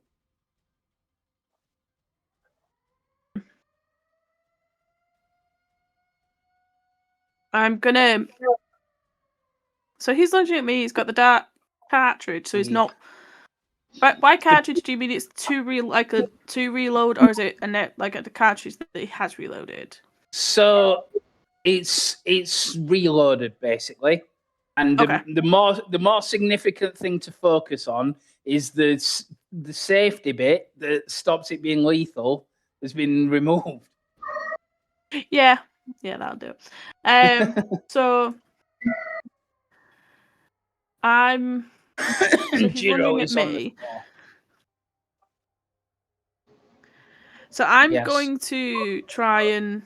So if he's lunging at me, I'm going to try. Essentially, I'm going to try and confuse him. So I'm going to, drop down. Okay. It's a split second thing. So essentially, I'm going to drop down into a crouch position and then lunge forward into a tackle as he's coming towards me. So to try and confuse him, I'm dropping down. Split second confusion, then I'm trying to go right in his core to like a spear. You're like spearing him. Yeah. Yeah. Okay, I like it. So your best defense is a good offense. Yeah. Can I just by by pointing the testicle at his eyes, trying to blind him? You can, but it'll be in turn. So it'll be Alice to. It's like a split-second reaction. Okay, yeah. So Alice can act first. Yeah. So, yeah. So I would say it is again an opposed check. Yeah. Would this be like move or battle? It's probably going to be battle because you're fighting him, not dodging out of the way. Yeah. I'm only rolling 2 dice. That means they've not got no threat. I think with this, so it's going to be battle. Are you giving me any threat to buy yourself some dice? I want to say no because you just looked at it, but you know. Okay. You're thinking about spending some. That's fine. That's fine. That's fine. So there's nothing else I can do, but I'm going to use my focus on this, just so you know.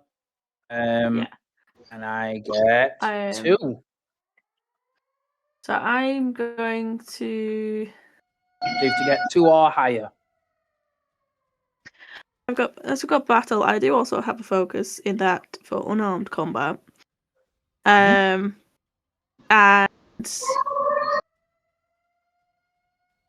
would it be power?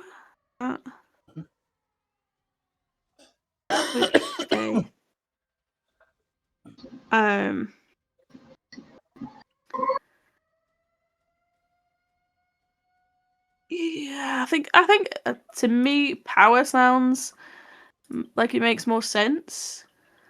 Okay. But more in the literal sense of like my drive is I'm trying to overpower this person. I'm trying to be more powerful than they are. It's just in the literal sense. Yeah. A vital exercise of power, isn't it? Yeah. Or to quote Pantera album, a vulgar display of power. Yeah, take some of that. 2 successes. Focus. Oh no, yeah, that just brings it down, doesn't it? Okay. Nice. Okay. He levels the gun at you. It's a mauler pistol, a dart pistol. Yeah, a mauler pistol, I think they call them. You dive into him. And he falls to the ground. The gun skitters out of his hand. But he's still up. But obviously, you're there. He scrambles for the gun, grabs hold of it, but he's not pointing it at anybody. That is fine. Right, who is next? Natalia, did you say you wanted to do something? Well, is Rani not wanting to dive in and stop this? Is he let it happen? Niran Rani is intending to act, yes. Shall we let him act first, see what happens? Yeah, can do. He will go forward. He will get his mauler pistol himself with his own dart, and he will fire it into the back of this guard.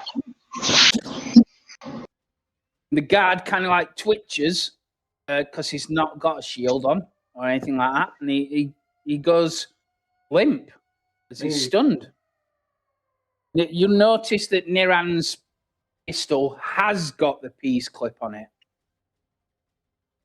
Okay, so we can stop that now. And we're going to take the gun out of the fallen soldier's hands. Yeah, so you do that.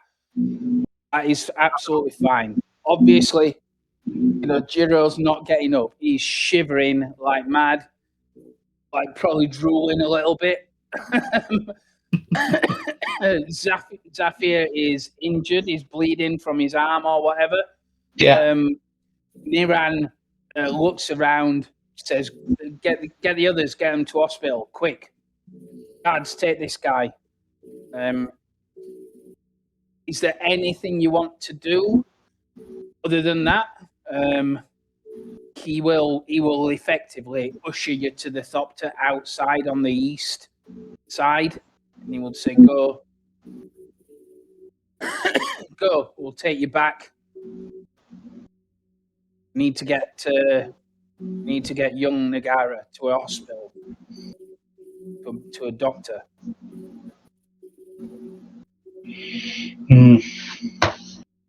Okay, so that's what they're intending to do. They will get you in the Thopters. Does Jiro's reaction appear to be the result of the expected reaction to a? No. They're almost panicking. He is going a funny colour, and like I said, he's sweating and twitching. This is not a stun dart. This is something much worse. Would I have any idea what?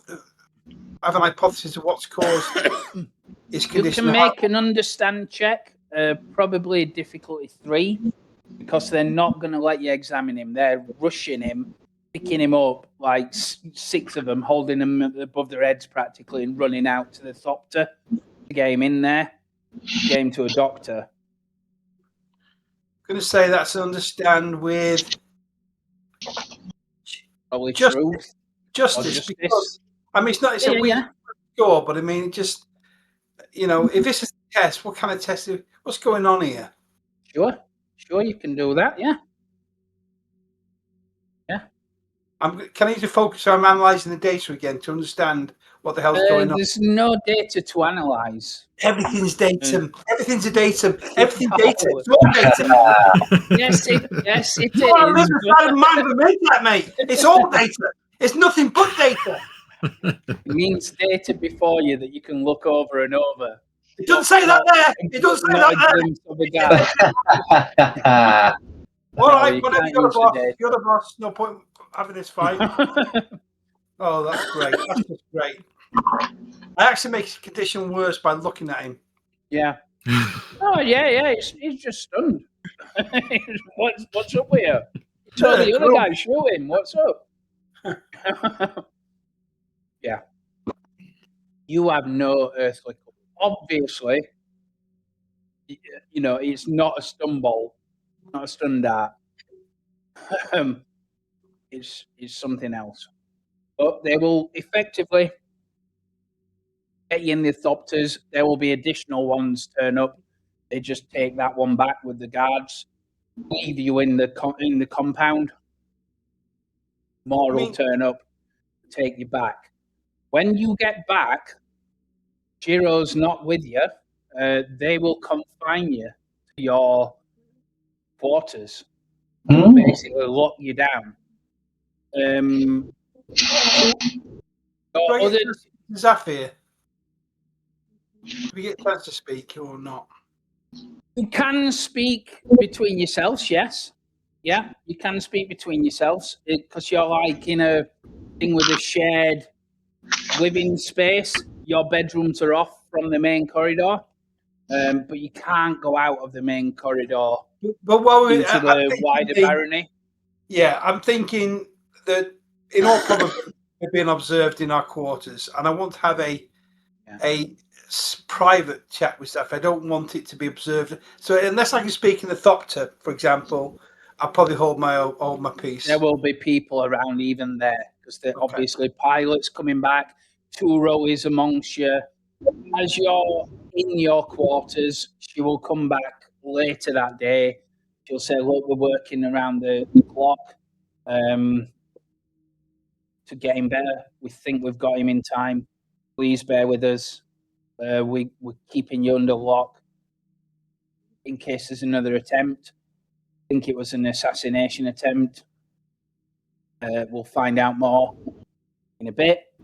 But for now, you're going to have to bear with us." Okay? We are in a large house. I won't say it's metagaming. So, no, okay. Well, it's up to you what you want to do. I speak to the pub. I guess I'm speaking to Swordmaster as being our. I'm going to take the chance of speaking quietly, even though we might. In fact, I'm going to make a point of not speaking quietly. Actually, when I speak. In fact, what I would probably say there, though, Gary, is that we're a house of spies. Yeah, we So can talk. I would suggest that we've probably over years and that we've developed a way of talking in the open that's coded. Yeah. So Yeah. when we talk open, we're speaking in like a code, like in his own coded sort of speak that actually people don't find it very difficult to understand and can't really grasp what we're talking about. So I say to Zafir, sometimes, as we've seen many times in the past, the appearance doesn't completely align with the reality. And what I'm getting at here is, what we got here is like supposedly a rogue soldier attempted to assassinate can't say the word, to our house, and then they're showing this phony concern. They've got one rogue, but in actual fact, this is the Harkonnen plot to assassinate one of the heirs to our house. That's the proposal I'm going to put to you. I would agree with you there. Everything about this stinks. Yeah. I find it very hard to believe that House Harkonnen would have any desire to assist us in the management, the takeover, and control of Arrakis. It makes no sense. Their entire existence exists around controlling Arrakis, controlling the spice trade. It's the mission, the last job, the last folly that they sent us on. They knew the ploy. They knew what our intent was, how to get in there. It's only that we changed it at last minute that we probably got as far as we did and actually survived as long as we did. And really, you've got to ask yourself as well there, Talia, why was Niri and Rani there?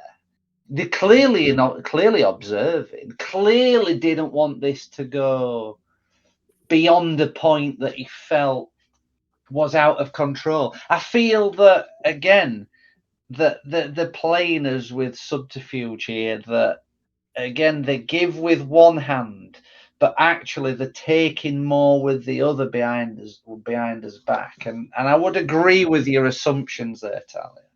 Well, here's the other thing that I'm thinking, Zafir, is that Corbasan appears to be a senior and competent mentat.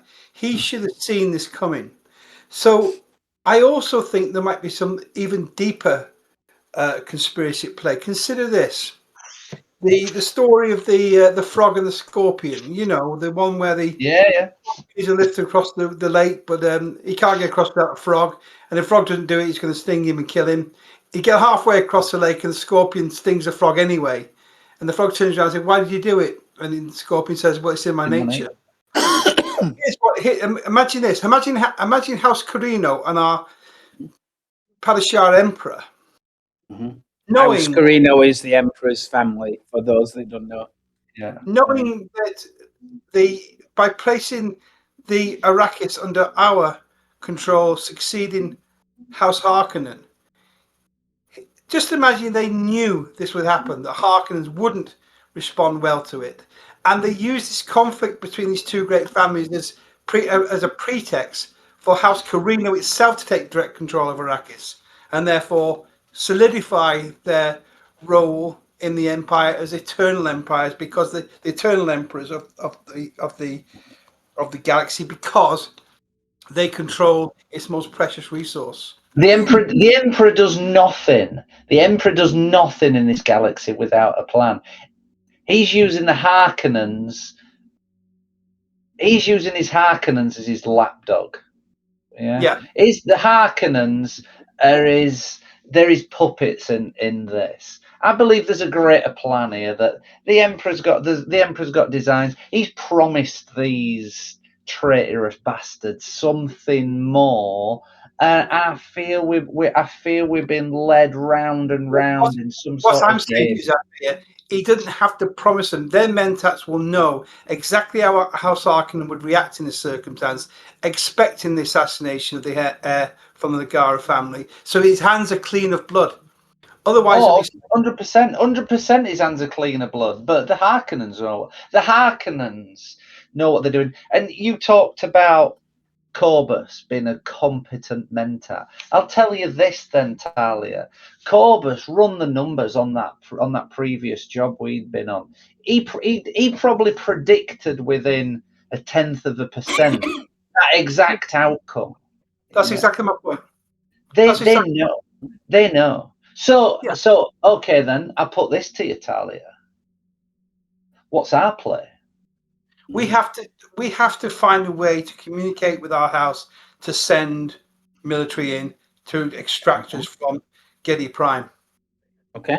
What is Alice's view of all this? So the obviously the popular opinion is the Harkonnens have set all this up. They knew what was going to happen completely, and this is all a machination of the Emperor. For some reason, he's got a play that you don't know. He wants Jiro dead for some reason. What is your view on it, do you think? Could it be, bearing in mind that the Emperor himself stripped the Harkonnens of Arrakis for a reason that's not known? He just did it. And the part of that binding thing is that they were forced to look after you.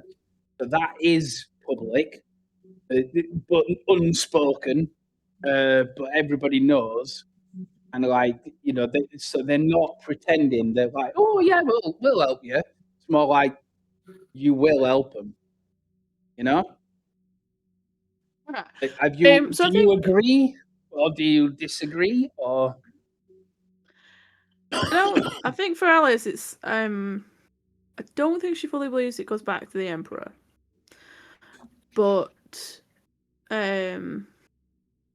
definitely agrees that there's something up with the Harkonnens. Yeah. Harkonnens,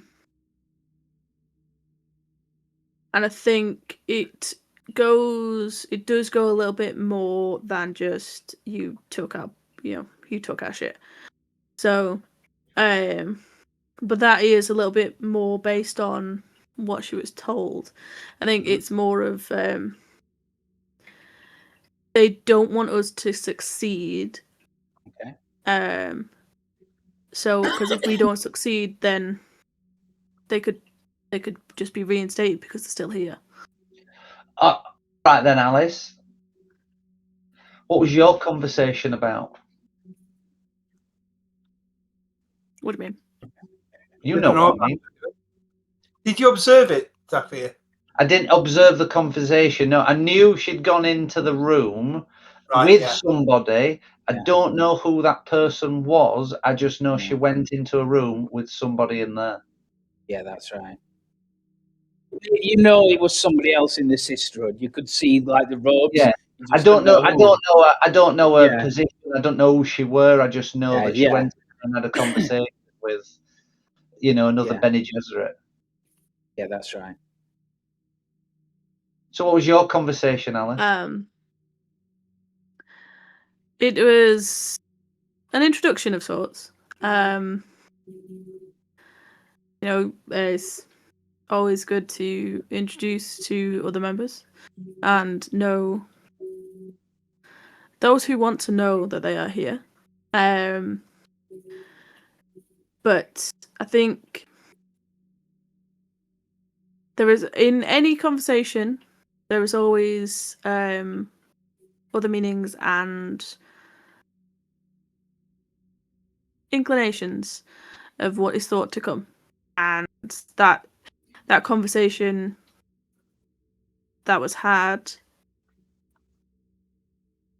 has day job. It's I can't say for certain what the outcome of that will be, but I do believe it will not be the first time that we are outrightly. It just might get more subtle and more. So you didn't answer the It's whether question. it'll be more brazen. She didn't answer the questions after you. I'm I fully answered it in my own aware. way. I'm fully aware she never answered the question.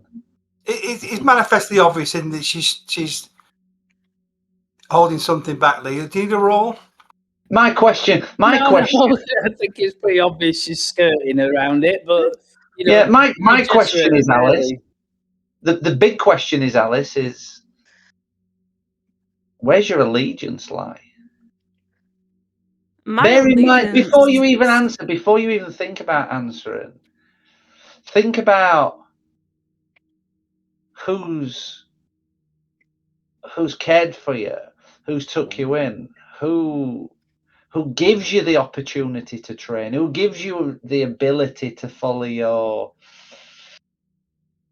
which ways. Don't play games here, Alice. Alice, this goes beyond your crazy theories, your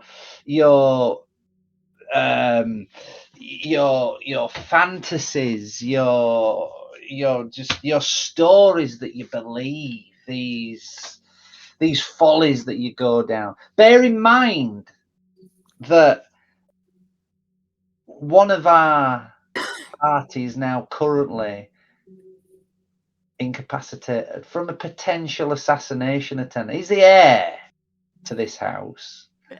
Now, and he's my cousin. Exactly. I want to do what I can with the training I had to check them, to do what is needed to ensure that they can be the heirs that they are needed to be. Like as with you are training them to protect. I am here to help protect them and help ensure that they are they remain and can continue. I will do what is needed for the sake of the house. I'm glad to hear it, Alice, because my duties to this house, I will die for this house. At some point, I will die for this house. Whether it be old age or not, I will die for this house. Now, just know on that I will strike anybody down against this house. Wow. But I have this to say to you both. Yeah, I have this to say to you both, that actually, currently in our situation, I get what you're saying, Tally, about contacting the house. Nobody's coming for us. The risk is too great. I believe the only way that we survive this is that we play the game. Okay. Yeah. At that point, the door on the main bit opens. Niran Rani comes back in. The guy, he looks at you kind of forlorn, and there's a couple of guards as well. Says, I'm going to have to ask you to all come with me. We need to know as much information as we can if we're going to get to the bottom of this. And he will invite you into the corridor. Yeah. So they take you to separate rooms. As you can imagine, in Eddie Prime, they're all kind of like black stone, bare minimum kind of things. You might see some unsightly things or hear some unsightly things as you walk past. Mainly people in PVC suits walking about with bald heads. In the rooms, you are individually questioned about everything about the training, what happened, who went where, who did what, did you see anything weird, all that kind of stuff. Is there anything that you're holding back, or they'll answer minimum amount of questions of you and say, we're just gathering information, I don't know anything, because it's like lackeys that they send in to do it who don't really know anything. They just want your statements. literally just give them I just give them statements of things that I know that they can prove that they've either seen or heard, or I believe that they've seen or heard, nothing else. Okay. So they will do that. Eventually, it's best part of a day. It feels like it stretches forever.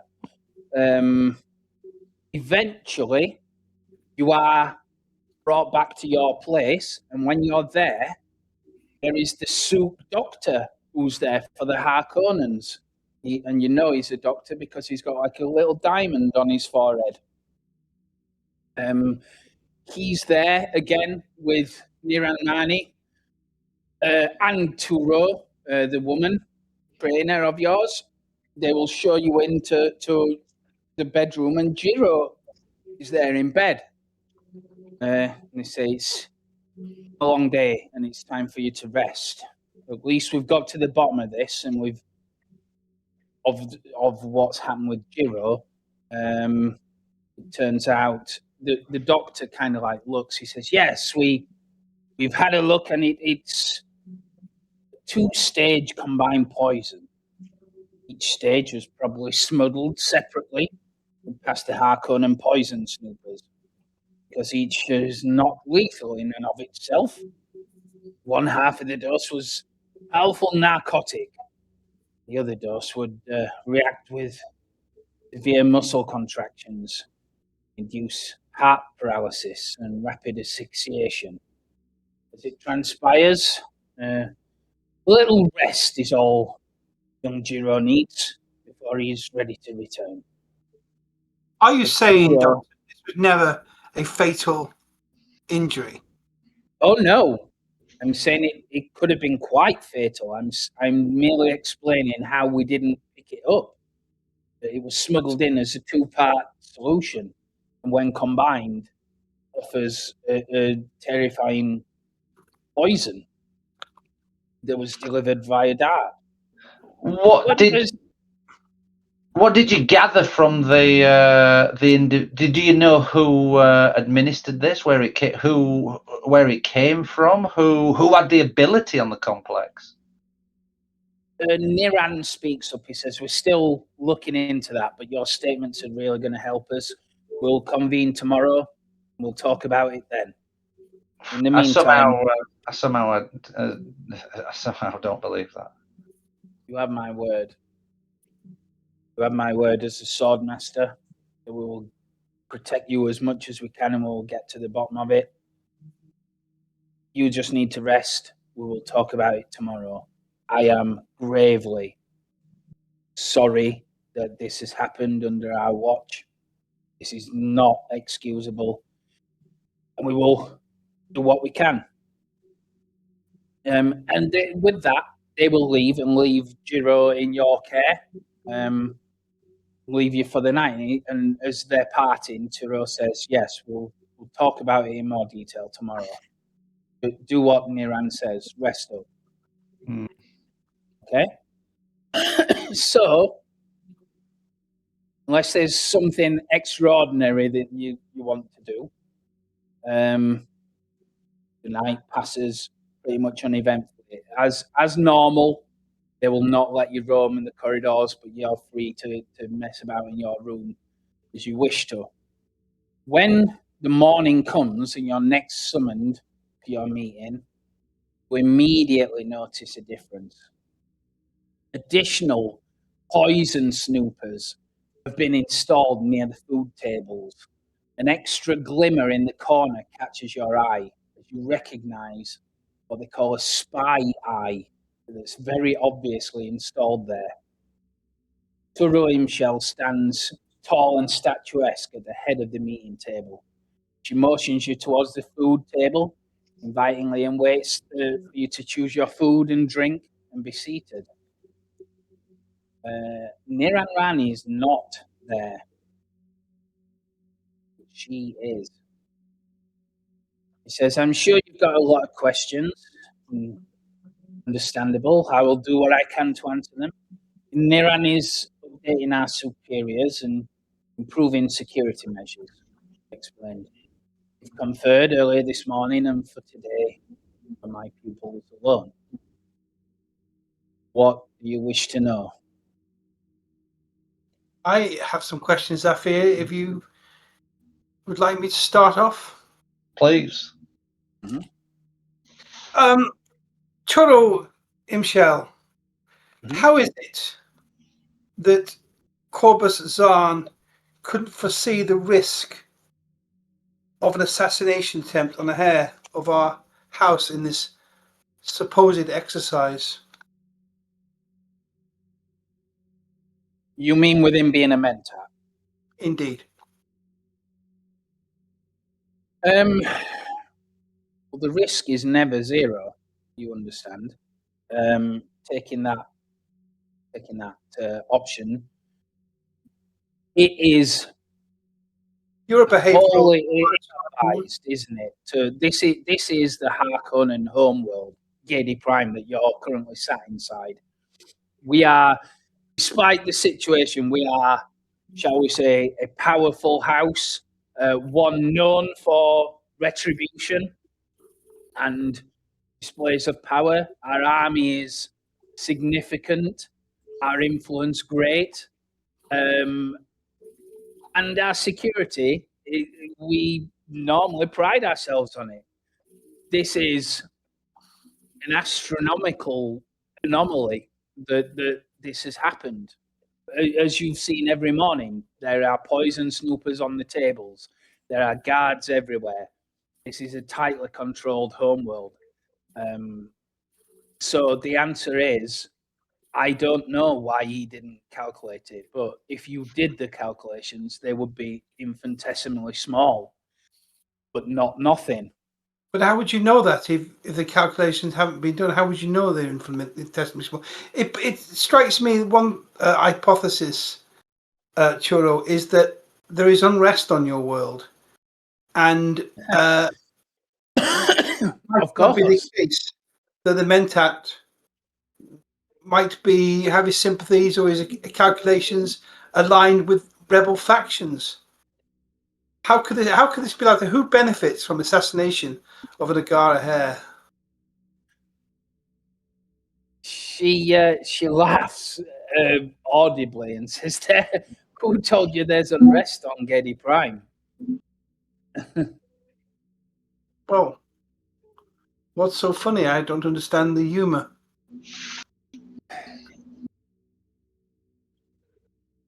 She says, "This homeworld is a very effective and efficient place. Factories turn out significantly larger output than anywhere else in the known universe. Our guards are well trained. There are minor insurrections that are very, very quickly and severely quelled. There is no unrest, I assure you of that. If there is unrest, look not to enemies of Gedi Prime, and look instead to enemies of House Nagara. But well, because you would be a fool to stand to no less go to the homeworld of the Harkonnen and assassinate, do something like that against us. You, Red, answer me this question. Natalia, have enemies. The guard, the attempted assassin, was stunned. Wasn't killed. Was stunned. So, what have your interrogations of the guard revealed?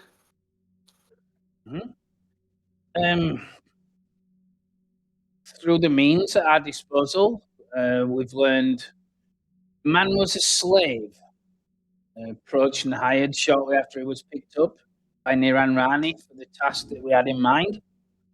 Didn't know who this person was, but they promised that his family would be found and compensated for his actions.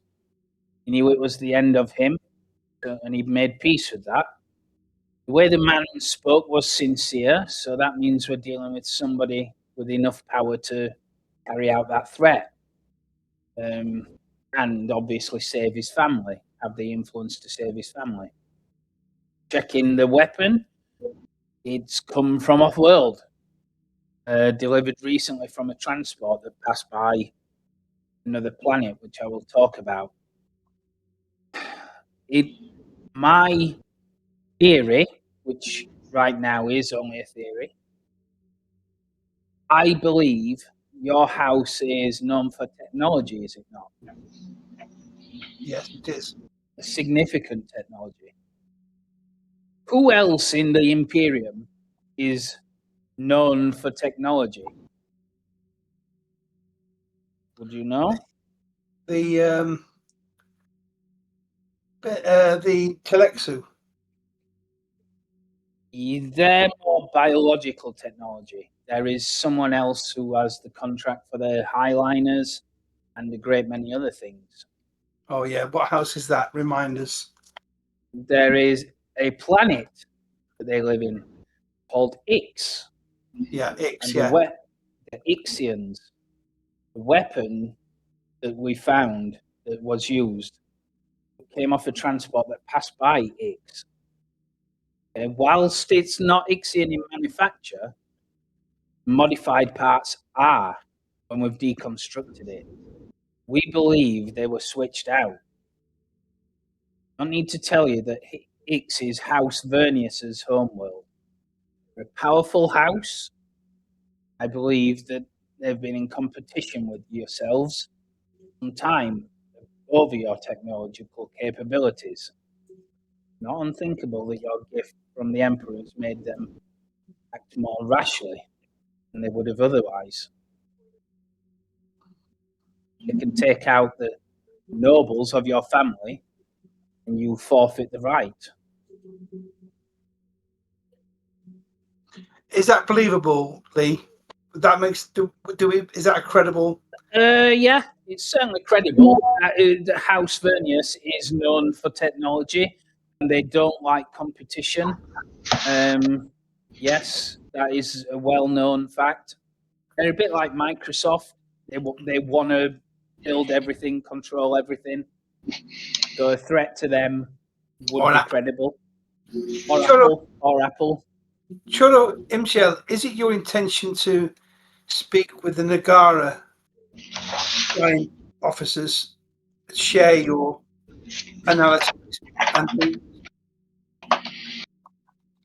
It's my intention to help you. That is what we've been contracted to do. And this, speaking plainly, is not going to be the end of your threats or your challenges, certainly when you get to Arrakis. I propose that you should retaliate, and we will assist you where possible to do that. Call it in-action training. You, as a house, should be as strong and decisive as possible. You should not hide behind walls of fear. You should press forward, undaunted and unfazed, unstoppable.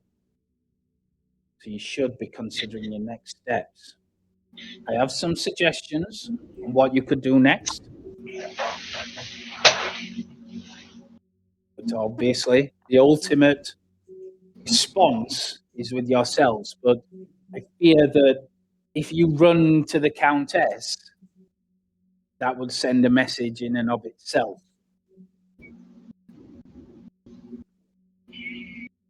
What do you think of this, young Jiro? I'm like sitting on my chair just thinking, and then I look up to the others. He's right.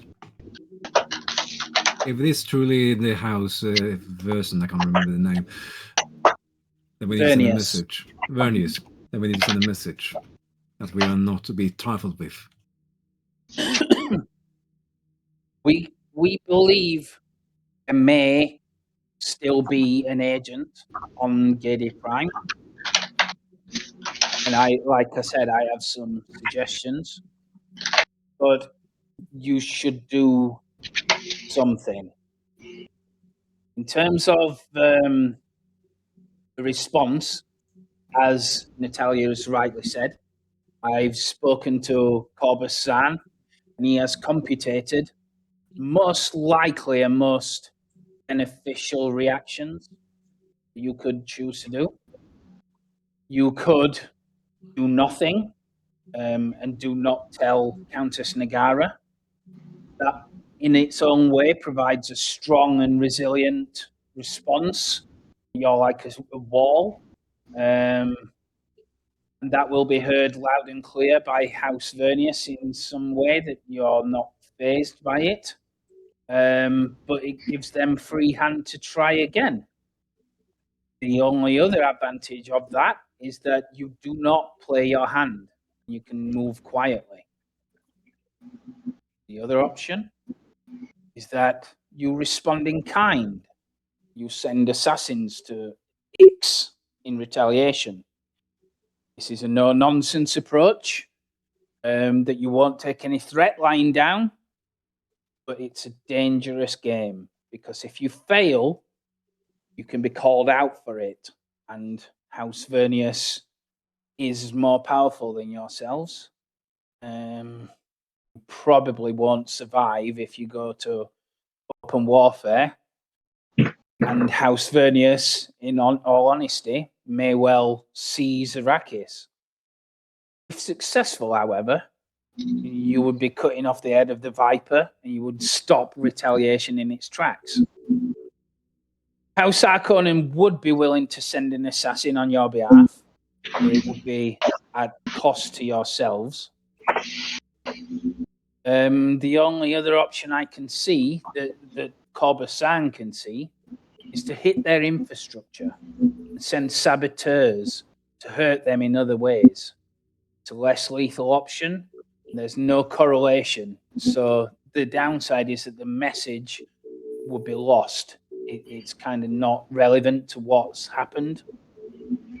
It involves more people, so there's more chance of failure and information leakages. And Nagara may be hammered by the Landsraad for upsetting the Spacing Guild or CHOAM if you're discovered.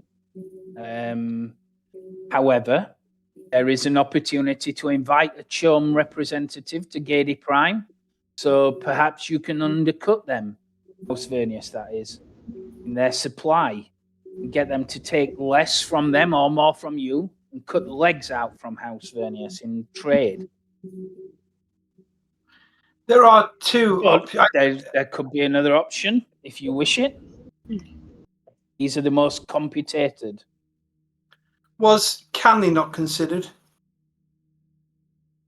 It was considered, but as I said, House Vernius is far more powerful. And if you invoke a state of Canley, which is vendetta, they will physically attack you and likely seize Arrakis, which nobody wants.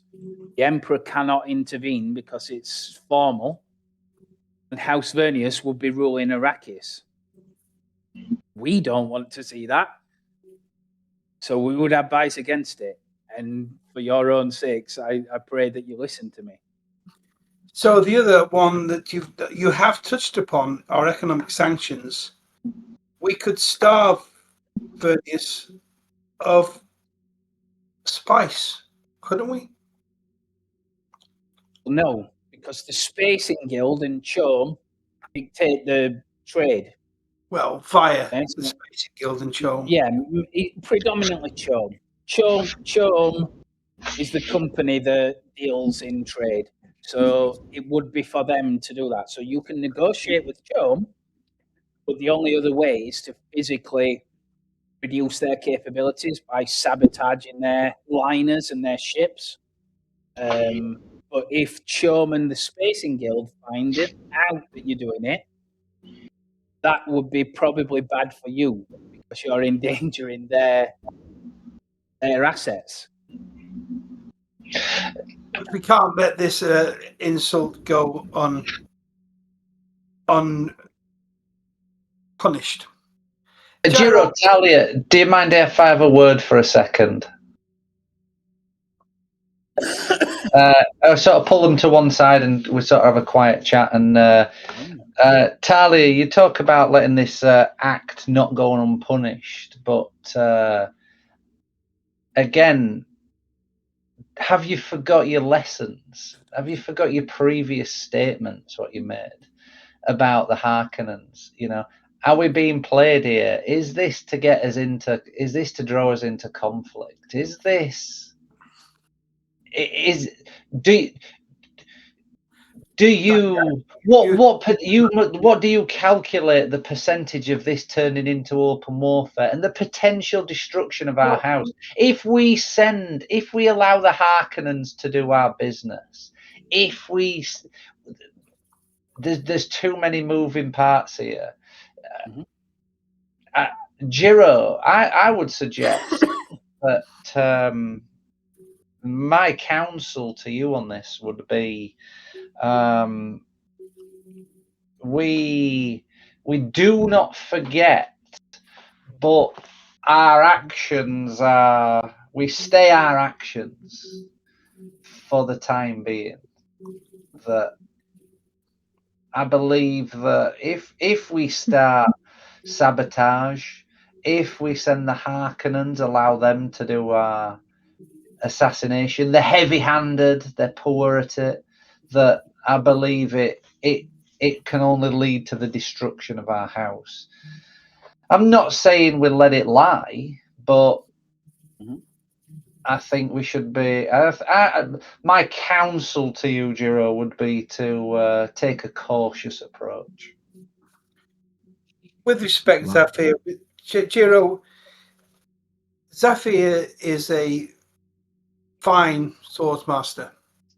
This, unfortunately, is a war being fought with less subtle weapons, or with more subtle weapons, I beg your pardon. My counsel to you is, ultimately, we won't win in a head-to-head conflict with House Varonis. And Zafir is right. There is no certainty that we're not still being game, which we don't fully understand at this point in time. Nonetheless, we have to, I think, behave as if we believe in the Harkonnens Council, so as not to alert them to our suspicions. And therefore, I do think a meeting with the CHOAM representative to discuss economic sanctions is a valid way forward. And ultimately, the only way we can defeat House Varonis is economically. If they haven't got the economy to support their production of weaponry and replacement highliners, that's where we'll really hurt them and will cripple their capability and reduce their threat to our house. And I do think so. Zafir, I respect your opinion. It's my duty as well to inform you as your mentat of my analysis situation. And so I believe the right course of action is to request a meeting with the CHOAM representative. Okay. And in terms of espionage and spy type stuff, there is obviously a spy master in this house as well that sat at the table. Like, Yeah. Yeah, like that's what I want to come to. Like, I look at Sophie and Natalia, and I'm like, then I look Who at does my she spy serve? Who master. does she serve? So I look Nagara. I look to Alice and I ask, "What about you, Alice? What do you think about this all?" I think at the end of the day, you are the heir, and how you choose to proceed is how you would proceed at ruling. So I think careful consideration should be taken, and because we do not know if there are more within these walls, within on this planet. So if we are to put our focus elsewhere, without taking proper precautions, there is a further risk. But again, it's how you want to be perceived going forward, I think. Turo will add that she's got an idea for how to root out if there are any others in Gedi Prime. But obviously decide how you're going to react globally or interstellar, and then we can discuss the problem on Gedi Prime. If we can root out and maybe capture the operative cells on Gedi Prime, maybe we can get more proof. Because if we reach out to Sean or the Spice Guild without proof or anything, that will make a bad light of our house without claims or proof. So I say, without any proof, we won't do anything unless we root out his agents on Gedi Prime. So if House Harkonnen allows us to join investigations on these cells and find any proofs while doing so, then we can take actions. I believe that's the right choice, Jiro. Turo bows. Yeah, and she says, "This is your will. This is what we will do." I do have some thoughts. Let me find it when I find it. Okay. So, there is a chance, as I said, that your attacker might have been in league with a small cell of operatives on this planet. Unfortunately, the person that we captured is no longer able to answer any further questions. Convenient. We had to work hard to get what we did. And I assume next time when they strike, we will do the interrogation, as we are experts on information gathering. As you wish. But I may have another solution for now. She puts down another hologram thing, and it springs to life with the picture of a man. When it does it, there you go. Okay. It says this man is known to us. His name is Q Shan. Prefers to operate outside of the busier squares in Low Market, in Barony, where it's easier to hide. The reputation is built up as one of secrecy and efficiency. If you need something that's illegal or unforgivable or otherwise distasteful, his name is the one you'll hear. People of Low Market believe him to be uncatchable by the local authorities. This is, of course, a lie. We've an arrangement with Q-Shan. He provides us with valuable information and connections as needed. He informs us of any dirty dealings on Gedi Prime when we ask him, and in return, we allow him to operate, seemingly beneath our notice. If there are still operatives of House Vernius on Gedi Prime, we'll likely know where. This will require delicacy, careful communication, treat with him. We usually communicate via courier. If we're to catch whoever's left, we're not going to have time for that. Q-Shan cannot be given this information to House Harkonnen because it will be catastrophic for everybody involved for him to openly see him dealing with the authorities. It will reveal him to be the rat that he is. And if there are still agents around, they'll want to go deeper into hiding to evade capture or try and get off-world. You blend in much better than I would. I'll provide you with the appropriate clothing to do so. So my suggestion is that you yourselves go to Low Market and find Q-Shan. What do you feel? I like the idea. It's time that House Nagara take this action, this situation in our own hands. Yes, you want proof, Jiro? Let's go and try and find it. I'm glad that you feel that way because that's how we see it. Is And we have there a plan. moment? There is not. Okay. Very well. We shall gather you clothes. I've had them prepared in case you agreed. So it's a simple case of getting changed. Like I said, the time to strike is now. We'll take you to Low Market. You will have to find him. He will be somewhere in there. Find him, subtly talk to him, and try and get the information you need out of him. There is a password that we use when dealing with him, and he will know that you come from us and that it's safe to talk. And the password is Mists of Lake Vladimir. Mists of Lake. Then Vladimir. what was the last one?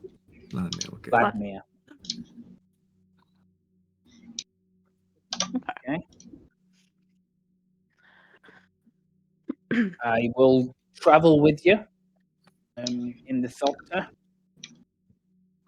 We'll travel with you down to the Low Market. We'll drop you because obviously we don't want to make it obvious that you're arriving with the authorities. We will once again drop a little bit away and you can walk yourselves in.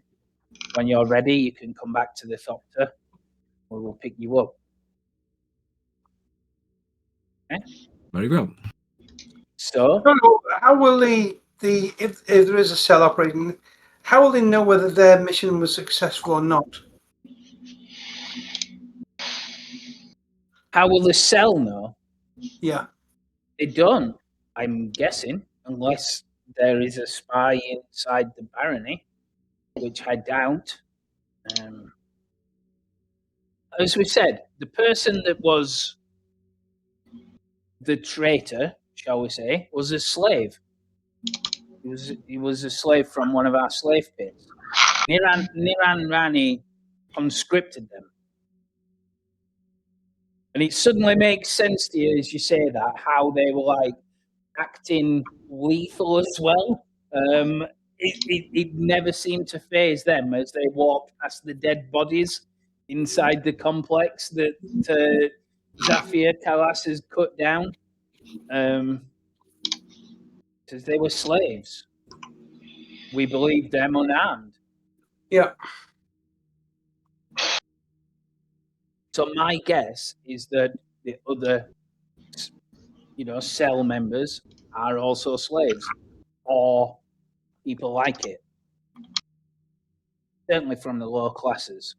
Cannot believe if there was somebody in the tower, they wouldn't have struck like they did.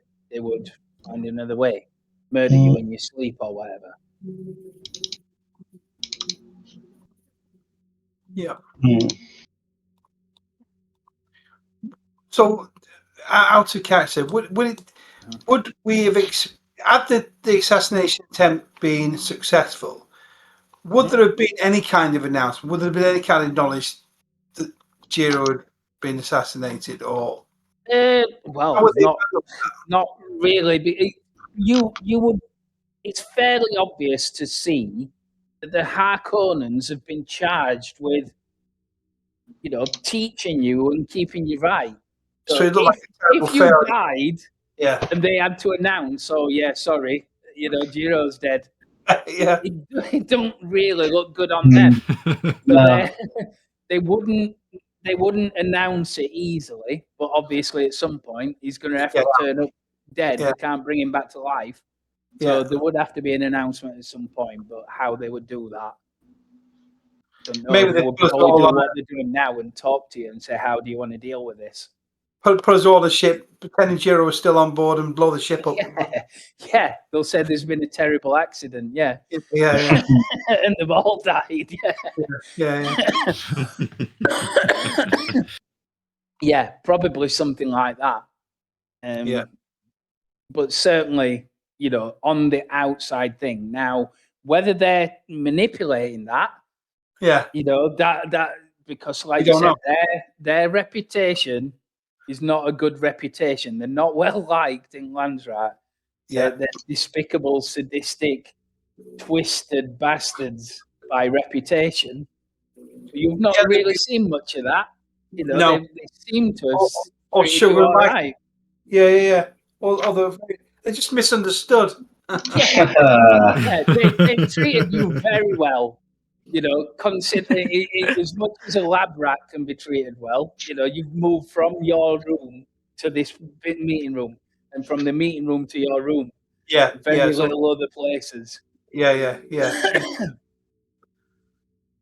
Going outside to that facility, where the furthest you've been all Yeah. the time you've been here. Yeah. But she's letting you loose into Low Market. Yeah. Freedom. Sounds like a lovely place. Yeah. So I'm guessing, is there any other questions for Turo? She's quite open with you. Says, I'll try and answer any that you want, I particularly feel vulnerable with a blade and which like is to do nothing. Could we get some armory, some arms? Can we get weaponry? Can I at least have a shield? No. She says no. That the wretches in Low Market don't carry them things. You do not want to be standing out. You don't want to be armored like that. You don't want to be carrying shields. By all means, carry a blade. Oh, yeah, okay. Suppose the Tesla calls out the question then. Yeah. Yeah, by all means, carry a blade. There are thieves. There are thieves in Low Market. There are people that will do anything they can to survive. It is not. There's not an insurrection, like I said. It's well maintained, but they are. Make no mistake, they are wretches down there. So, okay, so you get yourselves changed, I'm guessing. Yeah. Once again, get into the Thopters, head out. This time, rather than going further afield, it is actually down to the legs of that that thing, that structure that you had. Is that canonical, that structure? Supposedly so. Supposedly it's in the Brian Herbert books. Supposedly, yeah. So you actually go down to the bottom where all the factories are and stuff like that. As you can see, a lot more pollution. It makes sense as you do that that this big arcology, it looks more like a status symbol to the people on Gady Prime than anything else. Nobody else is obviously going to see it because nobody wants to come to Gady Prime. Yeah. But those said wretches that live in Low Market, you stare up at that every day, and you know kind of who's in charge. And the garden bit at the top rests above the smog and the shit of that city.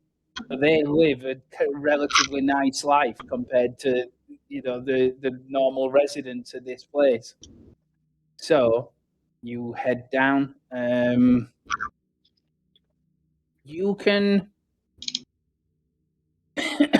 You dropped about half a mile again from the lowest edge of Low Market, and you've been given a direction how to get into it from the streets and stuff like that. You make your way into it, into the slums.